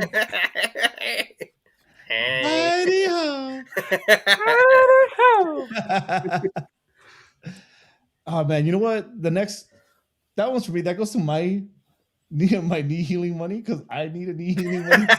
You do need a new knee. Damn. Join the club. Yeah, that goes straight to my funds. Yeah, take your beanie off. Nope. Shut the fuck up, then.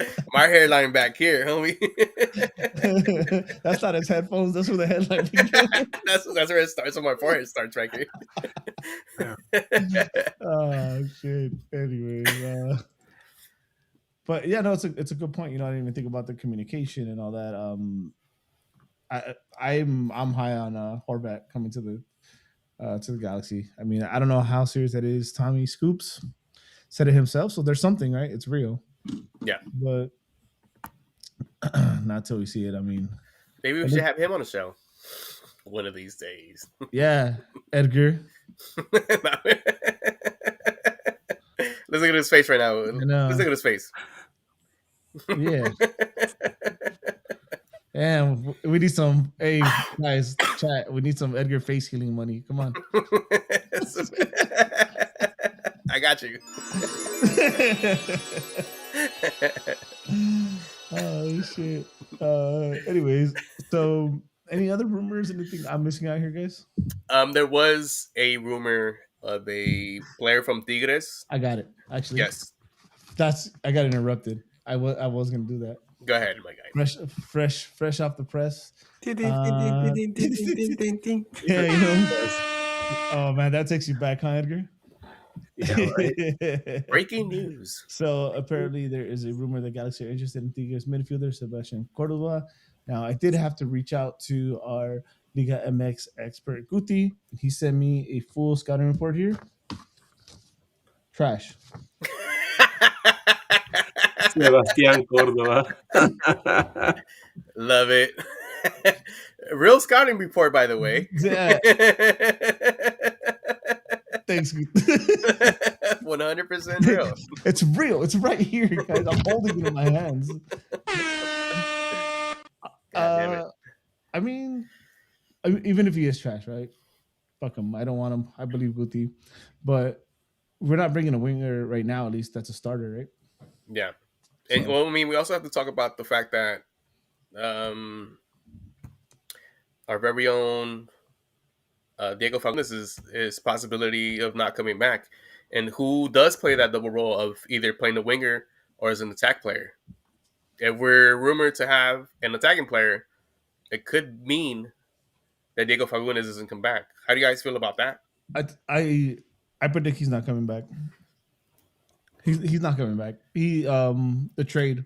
He will be needed though in this upcoming season. Yeah, he will. But here's the thing: the trade said that was the writing on the wall. Yeah, like that was Fagundes' money. That's his salary. Fagundes, I think, will get that money somewhere else. The only way he comes back if he takes a major pay cut. Yoshida took a major pay cut.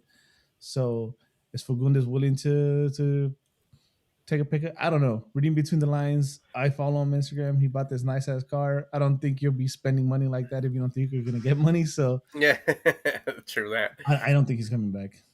And he obviously has two places where he could go for a nice landing, as far as Austin and maybe back home to New England. So those are two teams that would love to have him back, especially the Austin fans. They love this guy. But yeah, I don't see him coming back, especially for that kind of money. No, man, he's not worth that much. Yeah, especially because we're not coming off a good season, and then if he does sign back for lower money, he's basically buying into a hope of the LA Galaxy being better next season, which is not a guarantee, especially where the moves have been in the defensive side, which is needed, right? But what else? What other help are you bringing in for the players that could be injured, like Ricky Puig, who might not be 100% from his knee? You're going to need somebody in that position, and which is why the Steelers player is probably rumored. So there's a lot of factors, and so I'm with you guys. I don't think Diego Fagundes comes back. Yeah, I don't think so either. And I said this, I think, about him last time. It's like, it's MLS, bro. People don't make money like that. Go get your money. Yeah, go get your money, bro. We're not. You helped us win the title. We're not mad at you, but he'll be forever immortalized in the MLS. But there's more. Don't go there. Just don't go there. Oh, hell nah. Just don't go there. I mean, we already gave the Gallo shit for it. I mean, we still love him, but nah, fuck him. Bro, if you do, knowing how we gave the Gallo shit. Yeah, if you go there, I'm gonna start making fun of your hair, how short you are. I'm ready, bro. I'm locked and loaded, bro. How your car is. We got him in the clips already for the memes. How stupid your car is and how you paid so much money for it. Just don't go there. Damn. Then just don't go there. Don't get us mad. By the way, guys, I don't want to be a wet towel, you know. Oh my God, here we go. Taylor Twellman, but you know how like Lewandowski has been linked to LA Galaxy forever. In the news were going around last week that Lewandowski was in Miami looking for a new home. So they're just getting everyone over there. Eddie? I'm getting signed to Miami too. Onyx just left, dude. He just got signed by Miami. He left the building. Where is Onyx? Whatever. I'm telling you, that dude's wearing pink and he's on his way to Miami right now. Onyx, go. I have no cat. Okay, so we can't hear you, Chewy. Okay, cool.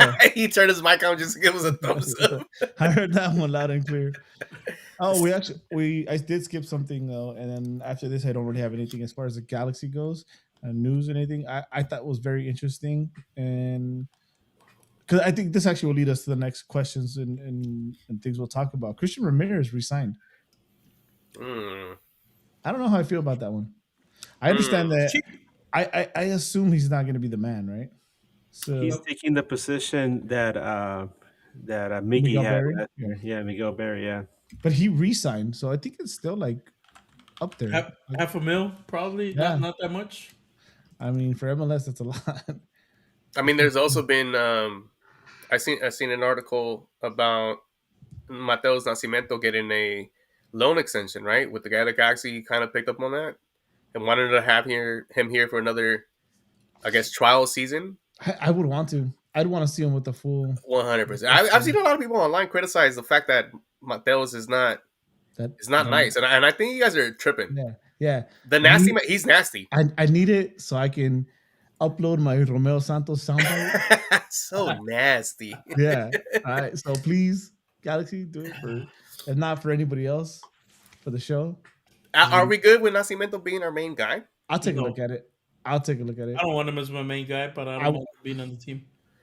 Why wouldn't you want him on a starter, Chewy? No, you said as a main guy. If he starts from time to time, that's fine. But yeah, no, I don't feel he's the one that's gonna lead the team, or he's the one that should be up front over there in the team. So this is just me. He's not there yet. No, it's not just you. I agree with you. I think he's still a project. That's why El Galaxy isn't jumping in right away. You've seen players come here, right, that are on loan, and Galaxy is like, we want this guy right away, and they'll purchase him outright. But even after what we saw last season, team is still like kind of ambivalent whether or not to get him. And of course, he had some injury issues, not just to begin the season, but I think in the second half of the season he had some injury issues as well. So, we'll see. I think that if they get a more solid, more seasoned striker, Nascimento could benefit from learning from him, and maybe starting every now and then and getting a goal or two, and then he could make a push for becoming an everyday player. But as of right now, I don't see him as the main man.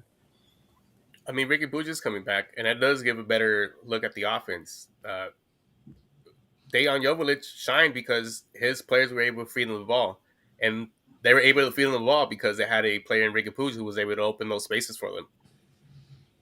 I mean, it could be one of those situations where he just needs the right service. He's in the right position. He's been in the right positions when Michael Royce was playing right next to him. So imagine Ricky Puig who could open up a lot of those players. Yeah, but then look at what he's done too. He's fucking fucked it up in those situations. So let me put up my argument then why I want to see him. Do you remember? I kept calling him a bust because why aren't we seeing him? Really, Christian Ramirez keeps starting, and when he came in, he was instantly better than Christian Ramirez. And how long did we get to see him? I mean, he got hurt, which is also another question mark. I want to see why he could. I mean, if he can stay healthy, what he can do with the full squad and a full season, because he came in like the final third of the season. So I think you're getting your wires crossed. We're not saying we don't want him in the team. We're talking about if he's our main guy. Yeah, I want to see him. No, I want to see him as a starter. I do. Yeah, I don't mind seeing him a couple games, but he's not our main guy. Well, I don't know. I don't see him as a main guy. I think we need somebody better. I mean, if this was Dejan, Edgar was all over that. No. And he was right to be on that because he was one of our better players in that 2024 season leading up to the championship. He scored in the final. Yeah. Listen, you gotta understand about wrong, but it's possible is what I'm saying. No, you gotta understand, man. To a starving man, like a little tiny glass of water would feel like, like the most amazing thing in the world. So for a team starving for goals, this guy comes in, scores a few goals here and there, and the team did not win a game until he started, by the way. I kept that in mind. So he scores a goal and two here and there. Of course, you're going to be like, oh, this guy made a big difference. Of course he did, because, he was better than Christian Ramirez. But that doesn't mean like he deserves to be the everyday starter. You put the bar at Christian Ramirez. Yeah, I'll give you another like positive thing to think about, right? He came into a losing team that was just playing horribly, and he was mentally strong enough to come in and still perform and not give up and do what he did with the limited. Yeah, because he's getting paid in dollars now, not in whatever Brazilian pesos are. Bananas. Yeah. When I lose, Of course, you come in striving. No matter what team you go into, you can go into fucking Red Bulls and fucking be the best player there because you're getting paid in dollars. you got nasty haters. That's all. Plus, Yeah, you guys are. You guys are just jealous because of the hair. We both got the same. Nah, hair. you're talking like when Edgar was talking about that guy from Louisville. Like he was nothing. Like he was just another player. Who? forgot his name. John the Rock Nelson? No, John the Rock Winder. Oh. Yeah, he was just he was just another kid. I like in the Elijah. Galaxy. Yeah. He's I like good. Elijah for that piece. Well, so I guess, Yeah, and that's fine, right? But he's not our guy. He's not great. He's just another player. but I guess we'll see, right? Who's actually going to be available? Because even though maybe you want somebody better, it can get worse. Oh, shit. It could get worse. We need to get Chicha. It could always get worse. Chicha, come back for it. Let's go. Oh, No. Panenka, no. We could get what was his name? La Bruja? No, but that would be a no. That wouldn't even be that position. You're a bruja. No, but what the fuck? What the fuck was his name? I can't remember his name. Ooh. The guy that went to Chivas. The guy that went to Chivas. Then went to fucking Cruz Azul. Fuck, I can't remember. Bogush. I can't remember his name. No, not Bogush. He didn't go to Chivas. I'm glad I cannot remember his name. He was messing with. He was trying to mess with everybody from the squads. Oh, fuck. That winger. Yeah, I can't remember his name. He was from Man City. There we go. Yeah, can't remember his name. Play with us. Yeah. Antuna. There we go. Oh, yeah. Yeah, that guy. Oh, shit. Damn, how quickly we forgot. I have stories about that guy. Yeah, I couldn't remember his name, but I remember a lot of stuff. That guy's for sure in the naughty list. Nah, yeah, definitely in the naughty list. You want to talk about so nasty? So nasty. The guy was like what, 18 when he came here? He liked them seasoned. That's all I know. Yeah. So, Hey, he was trying to learn, bro. I He guess. wasn't trying to show. He was trying to learn. Welcome to LA. Anyways, all right. I think that's it as far as Galaxy news goes. We could try to have a little fun, guys. Let's have fun. A little bit of fun. Fun guy? A what? Fun guy. And thank you for everybody that's tuning in right now. This is our 10th year anniversary, celebrating 10 years of NAG, our NAGmas. Thank you guys for being with us for these last 10 years. I do want to give a special shout out to Manny from the Outlaws. He was one of our first listeners, one of our first callers. Shout out to him. If you guys don't know him, he's a very big part of the LA Galaxy community. He does a lot for the community, and we love that man. He's the John Cena of. Fuck you. Hey, you guys want to make wrestling references? What about me? That was over a long time ago. The disrespect, bro. The first super fan, Joey Jojo. Joey fucking Jojo. Hell yeah. And Big Badass phone. Yeah. If you guys remember those phone calls from Big Badass Will, he We was call it from La Pinta. on la pinta. By the way, I tried and I want to. I think I figured out how. Those phone lines are gonna be popping up here. 2026. Look out for those phone calls. We're gonna bring them back. That's the NAG. That's the NAG collective New Year's resolution. Yeah. The Nag line. We should probably make a compilation of all those calls that we got in those times. And That'd then be amazing. one more. I mean, Everyone's favorite, bro. Fucking Yes. Raul Duke. Raul Duke from Portland. Shout out to Big Raul Duke. Bro, we never went to Portland when he invited us to go smoke some of that ganja with him. We never got to it, but shout out to Big Raul Duke, bro. He was always a good time. Yeah. Hey, maybe when we get the phone lines back, he'll call. Hell, I hope so. I hope he's still watching. And if you're in the chat, say what's up, Raul. And this is perfect, right? Because actually, my first thing, and I was going to ask you guys if you guys had any. One, your favorite memory from this year and this season, and two, any NAG favorite memories. I'll start it. I'll give a NAG one that it's probably forgotten by you guys, and I think it's I don't know. I'm wondering if there's anybody in this planet Earth that watched this whole episode. We did like a 5-hour episode once. Was it the all the pods? Yeah, well, we did a mega show. No. You guys are all wrong. You guys are all wrong. When our good friend, straight from the stands, Angel Figueroa, was supposed to leave. Oh yeah. And we did it at Chewy's. Listen, this episode was like 5 hours long. Literally, like, fuck it, let's keep going. Live show, they kept going. I walked my ass across the street to go buy more beer and bring it back. Yeah. Good thing you guys didn't watch that because that was horrendous. I'm sure it's bad. What are you talking about for 5 hours? Wrestling? Yeah. All right, and then this is before Edgar's time. Before Edgar. Yeah, joined I'm like, I don't remember that. before we were a little bit more professional, so to speak. I think we used to drink a lot more before that. Well, we were on our 10 years ago. I was in my 20s. Yeah, my late 20s. Yeah. So I was like, "All right, were you?" You won't be able Was to. I? You won't be able to say that a year from now. Man, fuck you. Anyways, as far as this season goes, all the away days. Oh well, Chewy also has to agree.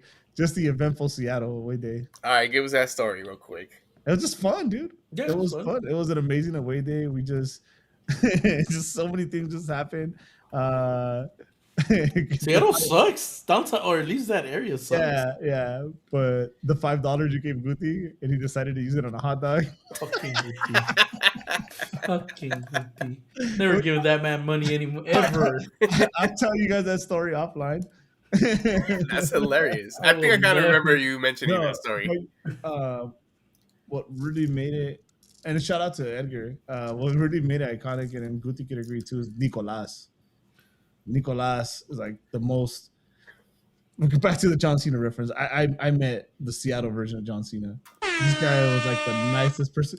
This motherfucker picked us up in his van and brought us fresh bread. Yeah, I was like, what? And it was like not this like fucking Wonder Bread and shit. It was like fucking fresh gourmet baguettes and shit. And Ooh, that's lovely. Yeah, dude. And we got this whole history lesson tour, and it was dope, dude. It was dope. And then he was very welcoming and took us to Seattle pregame spot. And then everybody else there was nice. Yeah. Yep. That's awesome. Hell yeah. Edgar, you got any good memories from the 2025 season, 2024-25? Damn.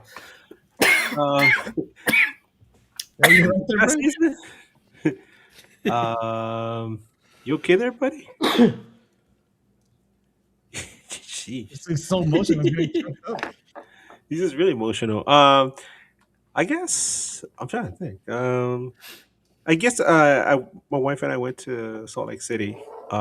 We had planned this trip like months and many months in advance. We were gonna go visit her best friend who lives out there, and it just happened that week. The LA Kings and the LA Galaxy were gonna be in town, and I was like, "Oh, cool! I'll be able to catch both games."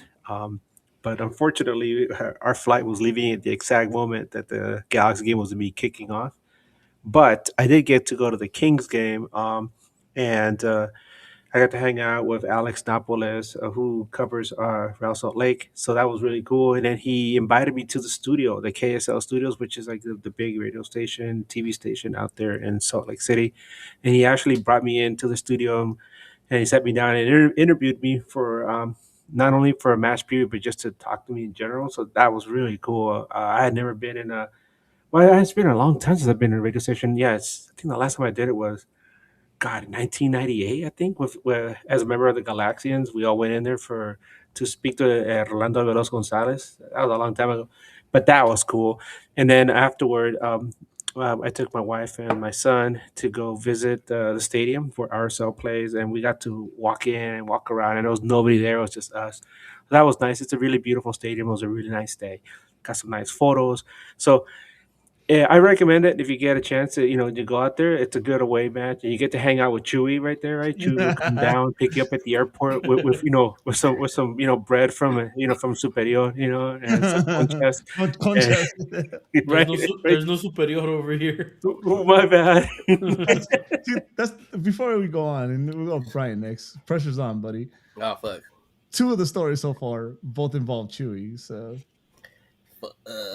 I don't have one of those. Oh my God! I almost forgot about that. So this is I think we covered it earlier, right? So my wife's best friend, right, and her husband are like, we're gonna take you guys to these hot springs out in some corner of nowhere, right, of Utah. And I'm like, hot springs? It's like 30 degrees and snowing out here. It's kind of crazy. So I don't know. In my mind, I was thinking this is probably like an area that's enclosed, like kind of like in a hangar with nice windows. No, it was literally outdoors, and it was like nearly freezing. It was really cold that day, and there were people out there in bikinis and trunks just hanging out. And I was like, man, these people are crazy, man. I didn't jump in, but everyone else did. But anyway, so I had asked Chewy beforehand where he was staying, and I kind of had an idea of like the region he was. And I didn't know where these hot springs were, but we started driving, and they told me, yeah, we're gonna go out to this area. And then halfway there, they told me like, yeah, we're hungry, and we want to stop somewhere to eat. So my wife's best friend and her husband, they're in their own car. They have their 3 children, and they're like, yeah, we're gonna stop to eat at this town, at this particular burger spot. And so we're like, okay, send us the location, and start driving. And as we're driving into this town, I look at the town sign, and I'm like, why does that sound familiar, right? So then I hit up Chewy. I was like, hey, Chewy, where are you staying? And he tells me the name of the town. I'm like, oh my God, we just drove in. And then we get to this burger spot, and I'm like, Chewy, we're at this burger spot. Are you nearby? He's like, dude, I'm like literally down the street. And so Chewy came over. We had ordered some food, and we got to have lunch with Chewy. And out of nowhere, I mean, that was so random. That was cool. That was so cool. Chewy, what did you think about that? Yeah, dude, I'm in the middle of nowhere, Utah, so literally there is nothing around me besides that burger spot. Pressure's on, Brian. You're muted. Don't get nervous. I am nervous. Ugh. As for me, Galaxy-wise, I think the game in the Leagues Cup against, was it Toluca, where it seemed like we weren't going to win that match, and we were playing really bad during the season. And the LA Galaxy actually gave Toluca a very, very intense match, which I enjoyed, even though we lost. It was a very enjoyable match. Outside of the LA Galaxy in 2025, one of my favorite things to do was we went to go visit Chewy maybe 2 weeks ago. And it was cold, but we had a great time. From the oons, from eating, from watching wrestling celebrities like Liv Morgan out there. That shit was fucking amazing. But yeah, those are really good moments. And for that, here you go. Hey, that arcade bar was pretty cool. Yeah, the arcade bar was really cool. We got to go to a jazz game for $8. We got to go to an NBA game for $8. And they almost made the comeback. Yeah. Chris Paul has a 3 to cut it to 42. The halftime show was the shit, bro. Where the best thing of that game was the halftime show. Yeah, that was was the amazing. prices for the Utah sports, man. I paid $17 for those tickets to go to the Kings game. You can't get into the parking lot for $17 at Staples Center. Dude, we walked to the stadium. We walked to the stadium. It was pretty cool. I thought I was going to say that. Oh, yeah, and it was an interesting experience, though, because also the shot clock went out. Yeah. And it said the game clock went out. All of a sudden, everything, just all that shit. All of a sudden, and then the game was delayed like 30 minutes. They're literally just standing at court. And we're like, what the hell is going on? Bring the lady with the plates back. No, and then what did they say when they started the game again? Like, there will be no shot clock, there will be no timer, there will be nothing on the scoreboard. And they were announcing we will announce it. For like 2 minutes. Like, 2 minutes. 5 seconds in the shot clock. I'm like, what the hell? That shit was tight. That's crazy. Old school basketball. All Man. right, Chewy, your turn, fool. Let's see. You get a memory with Oh, you get a shit. memory with Chewy. Mister, pretty easy, pretty simple. Let's go, baby. Oh, mine's pretty easy. Pretty simple too. San Diego. Fuck yeah, San Diego was dope. I stayed in a little ass hotel that was a bed and a chair and a restroom. It was amazing. I paid less than $100 for that room, and it was great. It was right outside of Petco Park. I got to hang out with Drunk Bryant. I got to hang out with Sober Eddie. I was like, fuck yeah. Going. I think that's my first time flying with literally nothing. Literally, I just flew with my jersey and an undershirt, so I could have a shirt to change. Yep. Yeah, dude, I flew with my underwear in my pocket, so that so that I could freaking change at least once for the next day. What was that? Spirit Airlines, dude? At Frontier, dude, I literally because when I landed, I was going to go straight to the game. So I didn't land like a day before. I landed an hour or two before the game or before the time we're supposed to be there. The chat says you went to have Chinese food after. Oh, that was later. Nah, it's still Chinese food is still kind of far from San Diego. I didn't have time. I kind of forgot about San Diego. I think because we lost, and then I was stuck in the sun for a long time. I was like, ugh. Yeah, I mean all that. Fuck it. But the fact that they have the train right outside the stadium, that's pretty dope. We ate a lot of food that night. Remember that fucking taco place? That taco place was bomb. Hell yeah. I'd go back. Yeah, it was pretty cool. Not gonna lie. Guti was being a bitch, but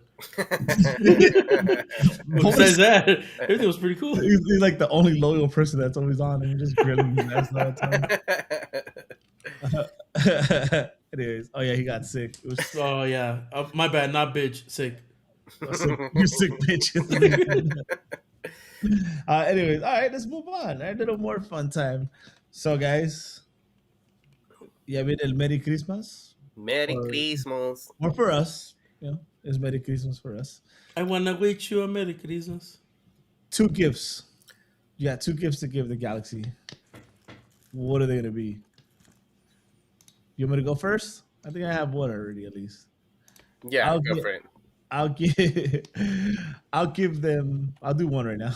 I'll give the galaxy the ultimate knee expert, just to make sure we don't have to do shit like this again. That's it. That's the first one. I was just gonna kind of, if I were to ask Santa right now, hey Santa, it's me again.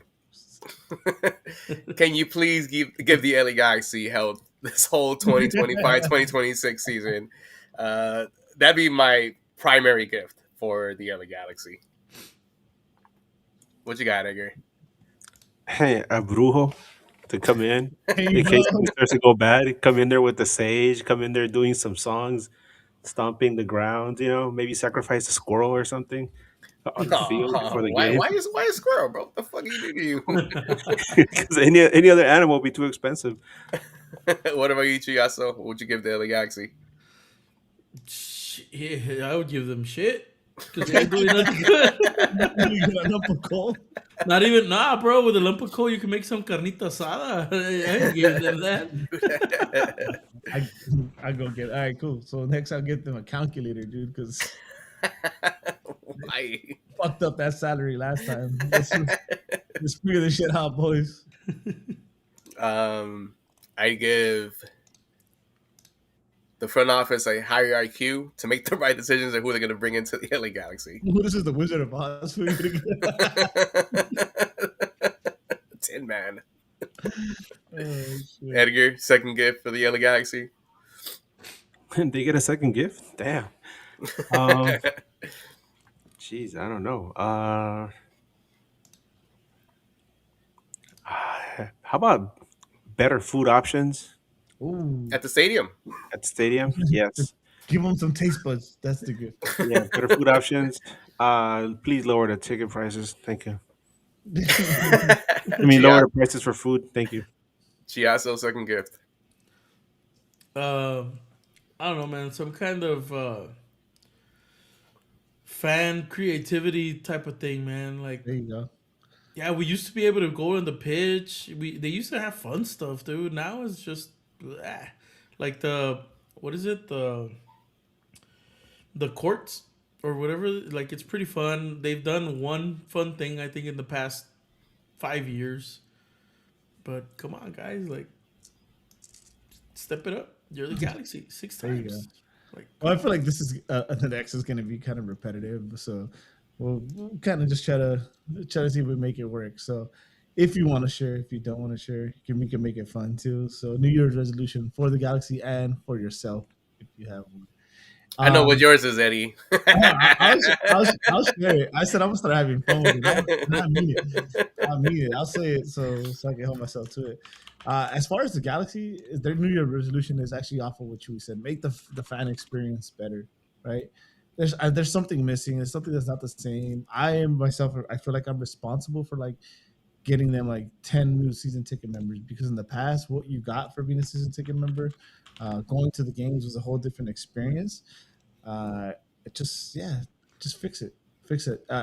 I'll say this. I think a good start and is I might be in the minority in this one, but I think it's different if you go to any other stadium and their tailgates and the way it is. It's not the same experience.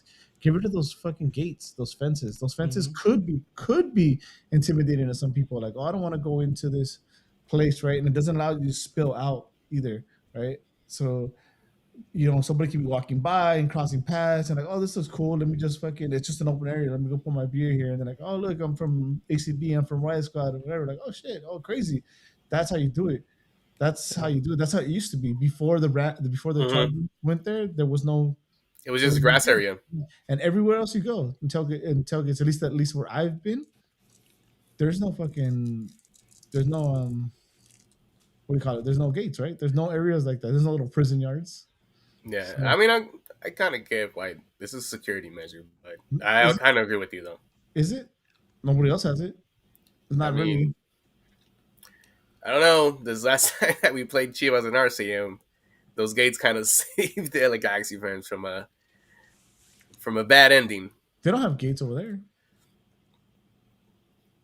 The gates are inside the stadium, inside the seats. What you're saying on record is that you don't have faith in your fellow fans.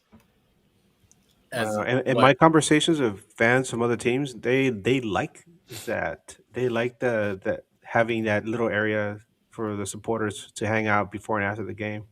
That's what they've told me. But it's always been there. It's just now it's enclosed. Yeah, it's always been there. It used to be like sand, like a baseball field type sand. It was always there. No, I don't. Foo. Have confidence. I mean, there are other tailgates around the area. There's like the Inland Empire G's to hang out right there in the parking lot, right outside the other ones. There's also the South Central G's to hang out, more towards the street. And then there's other ones that are spread out, but those are the two I can remember the most that are available in the parking lot, and they're very welcoming as well. Right, and that kind of ended for like ACB, for Riot Squad, for everybody, right? Because now you have to go through a gate that has a security. It's kind of weird. Yeah, that's it though. Like I think it's one like intimidation, confusion. Two like, oh, can we go there? Let's just keep going. Instead of like again, look, there's a fucking bench. There's people drinking here. Let me just go over here and see what's going on. It's just blocked out, dude. I just think it's missing that. That's kind of I think how me and David kind of first like interacted with the Riot Squad. That was our first stop. Was like that, and yeah, it's just not. So well, we started doing our kegers right next to Riot Squad because they were pretty like open for us to be there. Yeah. One of my first times when I was a teenager and I was able to go to the games more often, it was just an open area. For when you were a teenager, the Rose Bowl wasn't even built. Man, fuck you. Oh yeah, thanks, Antonio. You can get one too. We were gonna post. Tell them where you can get one. Puzzle piece. I don't know if you want it sooner. I'll put it on the chat. That way you could follow it on Instagram and we can figure it out. I got other options too. Bam. There it And, is. Somehow I thought you were gonna wear your Little Debbie shirt. Or what is it? It's Hello Kitty. There we go. Little Debbie, Hello Kitty. Damn. Lil Debbie's a rapper. What is the other one? Fat Deborah or what is it? That's Is it? Aren't those like pastries? Oh, look, there's Onyx. Hey, there's a cat. There it is. Onyx, New Year's resolution for the LA Galaxy. Meow. Perfect. He's back from Miami, dude. Back to Miami. A New Year's resolution for the LA Galaxy. I think I'm gonna have to put it on the coaching staff. Pónganse pilas. Better, yeah. Póngase pilas. Better decision making when it comes down to subbing. Maybe even grabbing players that you actually need and actually work with what you want to do. I think that'd be it. Personally, I don't have one. I think I didn't say mine. I always fuck up my own resolution. But give us your own resolution, Eddie. What do you? Well, I have my fun one, and I have my personal one is I'm gonna continue, right? Like everyone knows personal journey, personal growth. Hell yeah, get that shit. I'm gonna continue on that. I really like it. Just don't want to lose track, lose focus. Yes, sir. And the fun one, right? Now I'm gonna drag Brian along. He's gonna do it. Nope, my knees don't work for that no more. I don't even have a knee. I'm gonna learn by December 31st, 2026. I will know how to shuffle. Yeah, let's go. Every day I'm shuffling. Oh, cards. Yeah, the deck of cards. No, but yeah, that's my fun one. I'm putting that out in the universe. I'm gonna Edgar, a New Year's resolution for the Galaxy and one for you, if you want to get one. Jeez, for the Galaxy, I just want to see them do better in the Champions Cup. I know that's a pretty big tall order for them because you look at other teams that are in their bracket. But I think for them to get back into a role of prominence and show that they're serious about this immediate future, I think it's them having a good showing in the tournament. So I'm really looking forward to that. And also, oh, there you go. Congratulations, Antonio Banderas says I'm 5 years sober. Congrats, Eddie. Take it one day at a time. Yeah, that's amazing, bro. Keep that going. And as far as I'm concerned, I think I need to get back to the gym more regularly. It's been a while since I get back to the gym, but dad life, dad life. Yeah. Chiasso, one for the Galaxy, one for yourself. Galaxy, I would say, don't get rid of your video people or your social media people because they've actually been doing a pretty good job this year. Yeah, they actually have. Yeah, they have. So stay because there's years that they fucked it up like bad. Yeah, we don't want to see a fucking turkey coming out on the screen. To do a one. Yep. Oh yeah. What about a personal one? If you want to get one, personal one, I don't know. Probably go out a little bit more in this city that it's different from 8 years ago when we visited, and it was not a good experience. Ogden, baby, let's go. I'm just saying, dude. Hey, 9 years ago, it was a very different experience that we said we'd probably never come back, and then I moved here. But hey, it is very different. It is very different. That's amazing. Love that. All right, last one, boys. A ver. Put your heart into this one. Oh my god. Bold prediction and too early prediction. I got mine locked in. Too early for me. We go to the playoffs. I think we're somewhere in the middle of the table. I think we could be away. I could see us not hosting. This Western Conference is very tough. It's very, very tough. So to bounce back like we did in 2024, I don't think that's reality. Unless we do go get Lewandowski and somebody else or something like that, I don't think it's reality. Because Vancouver's going to get better. San Diego is going to get better. Who did San Diego just get? San Diego just got the fuck? They just traded for somebody too. I'm blanking out right now. But Levels, of course, they still have fucking Sun is going to have a full year on them. So, yeah, it's going to be a tough one. And, Lewis Morgan. to lose more Oh than yeah, that's right. so San Diego got Damn. better too. Yeah. And bold prediction, I think you're going to see an amazing year from so good that I forgot his name right now. Lucas Sanabria. Yeah, Sanabria. Yep. I think I putting agree him with that. I think putting him next to Ricky is what they had in mind, and you're going to see like what he could actually do. For me, a bold prediction is the LA Galaxy actually makes it to the CONCACAF Cup final. Oh, I like that one. The path is there. Yeah, the early prediction, we start 5-0 winning. 5-0. Yeah, because I'm with you. I think this upcoming season is going to be way better than what we have. Only because we have Ricky Pooch now available, you're going to be able to see what we saw in 2024 that early. 5-0. Yeah, I mean the schedule's out; those are winnable. Yeah, Vanny's also only won 3 games. Okay, but I've decided not to talk shit about Vanny. I've mentioned this in the podcast, so after this season, you're allowed to again. Okay, wait till the 5-0 doesn't happen, and now talk shit. All right, okay. So what were the two predictions? A bold one and an early one. Bold prediction. Well, you took the one I was going to do, Brian. Thank you. You're welcome. Bold prediction. I'll say Galaxy bounce back into the playoffs and they get all the way to the Western Conference Final before they finally lose. I know it's pretty bold, right? It's crazy, but we never expected 2024 either. As far as too early, I'm gonna say the LA Galaxy that they're gonna get a new home kit next year. I think the sash comes back. So, All right. It's funny. 2024. The more you say it, it almost feels like a blip year, dude. Well, it was a rebuild year where we won a title, so But it feels like a blip. Like I feel like it didn't happen because we've suffered for so many years. and like yeah, keep them on the chat. A whole last decade before we came. For so long. We win and then we're back. Chiasso, a bold one and an early one. Bold one. Well, kind of piggybacking what Eddie said, and I believe it. It's getting back into playoffs. I don't think we'll see the blip like we did in 2024. I think it was just everything lined up perfectly, and even us being upset at losing that last game and Levas going up, being the first place that year, that helped us. I think that helped us big time.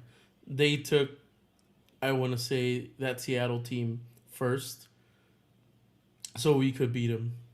So whoever came out of that game, Seattle, LAFC, and we all figured was gonna be tired, and Galaxy should have beaten whoever came out of that game. But yeah, I don't think we're gonna get that far in playoffs. I think first, second round, and that's it. Galaxy with Ricky Push is amazing, but this team is gonna be more new with Ricky than without. So I feel they're gonna need at least a year to get, or at least the majority of the season to get acclimated to Ricky again, and also Ricky needs to get acclimated to his new knee. So I like that one. I also got some Ricky Pooch's knee healing music.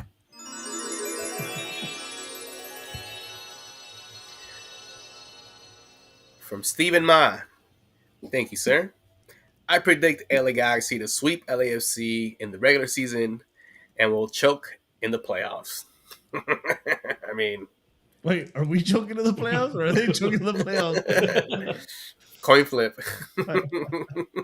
Coin flip. I don't think they're gonna choke. I just think it's Galaxy's just not gonna be good. Nah, to pass. Yeah, it's not choking. We're just gonna be outplayed. It's the reality is it's stacked. The West is fucking stacked. Yeah. So I think he means choke like the team will be in a position to win and then they're just like cough it up like LAFC did against Vancouver. That'd be crazy. I hope not. That would piss me off. I'd rather just crash out. Don't give me that hope. Don't give me that hope, dude. Like, oh yeah, my God, just lose. Like, yeah, you weren't good enough. Just that. Oh my God. All right. Yes, sir. I think that does it, right? So, guys, this is pretty much brings us to the end. 10 years 10 years. Hey, let's go. How did we do it? I have no idea. But I want to say thank you to everyone for tuning in the last 10 years. Yes. I've grown in front of your eyes. This year has been a crazy one for me. A lot of ups and downs. I think a lot of ups towards the second half of the year. I lost a lot. I gained a lot, and not just weight, but friends. Friends that I hope are now lifelong friends. And I lost my Kobe and my Nala, but that's a part of life, and I wouldn't be anywhere else. And I hope everyone gets everything they want in 2026 and just continues on that path if you're on a good one. And if you're not, I hope you figure things out and put yourself in the right path.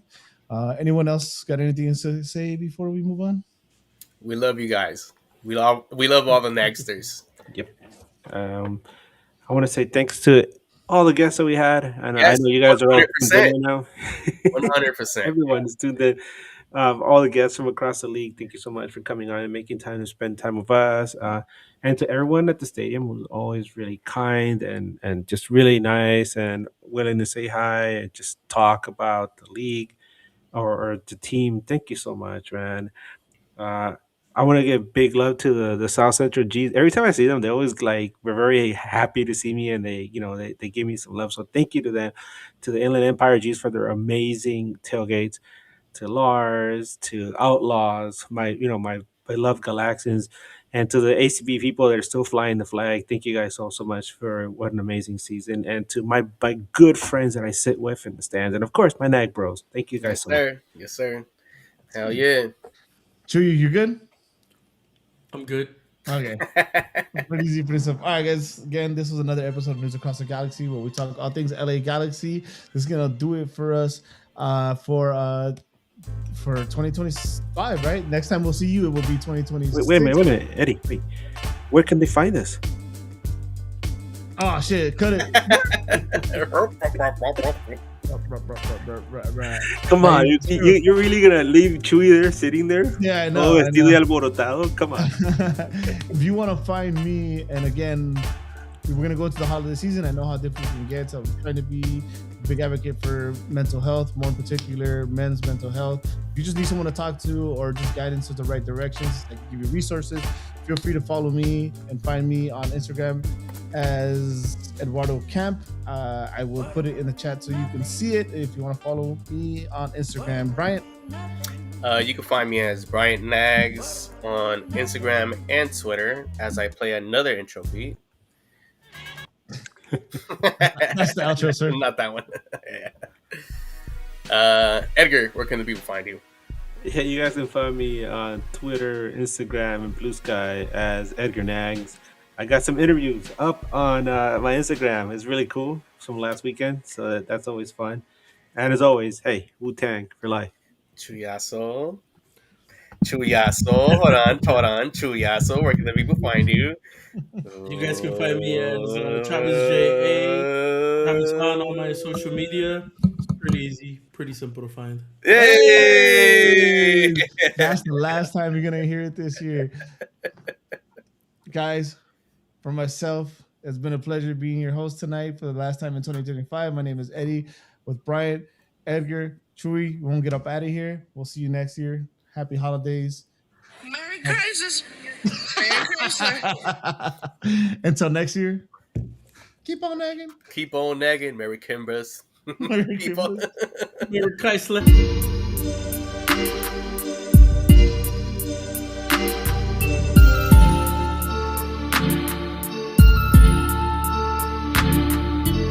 On NAGn.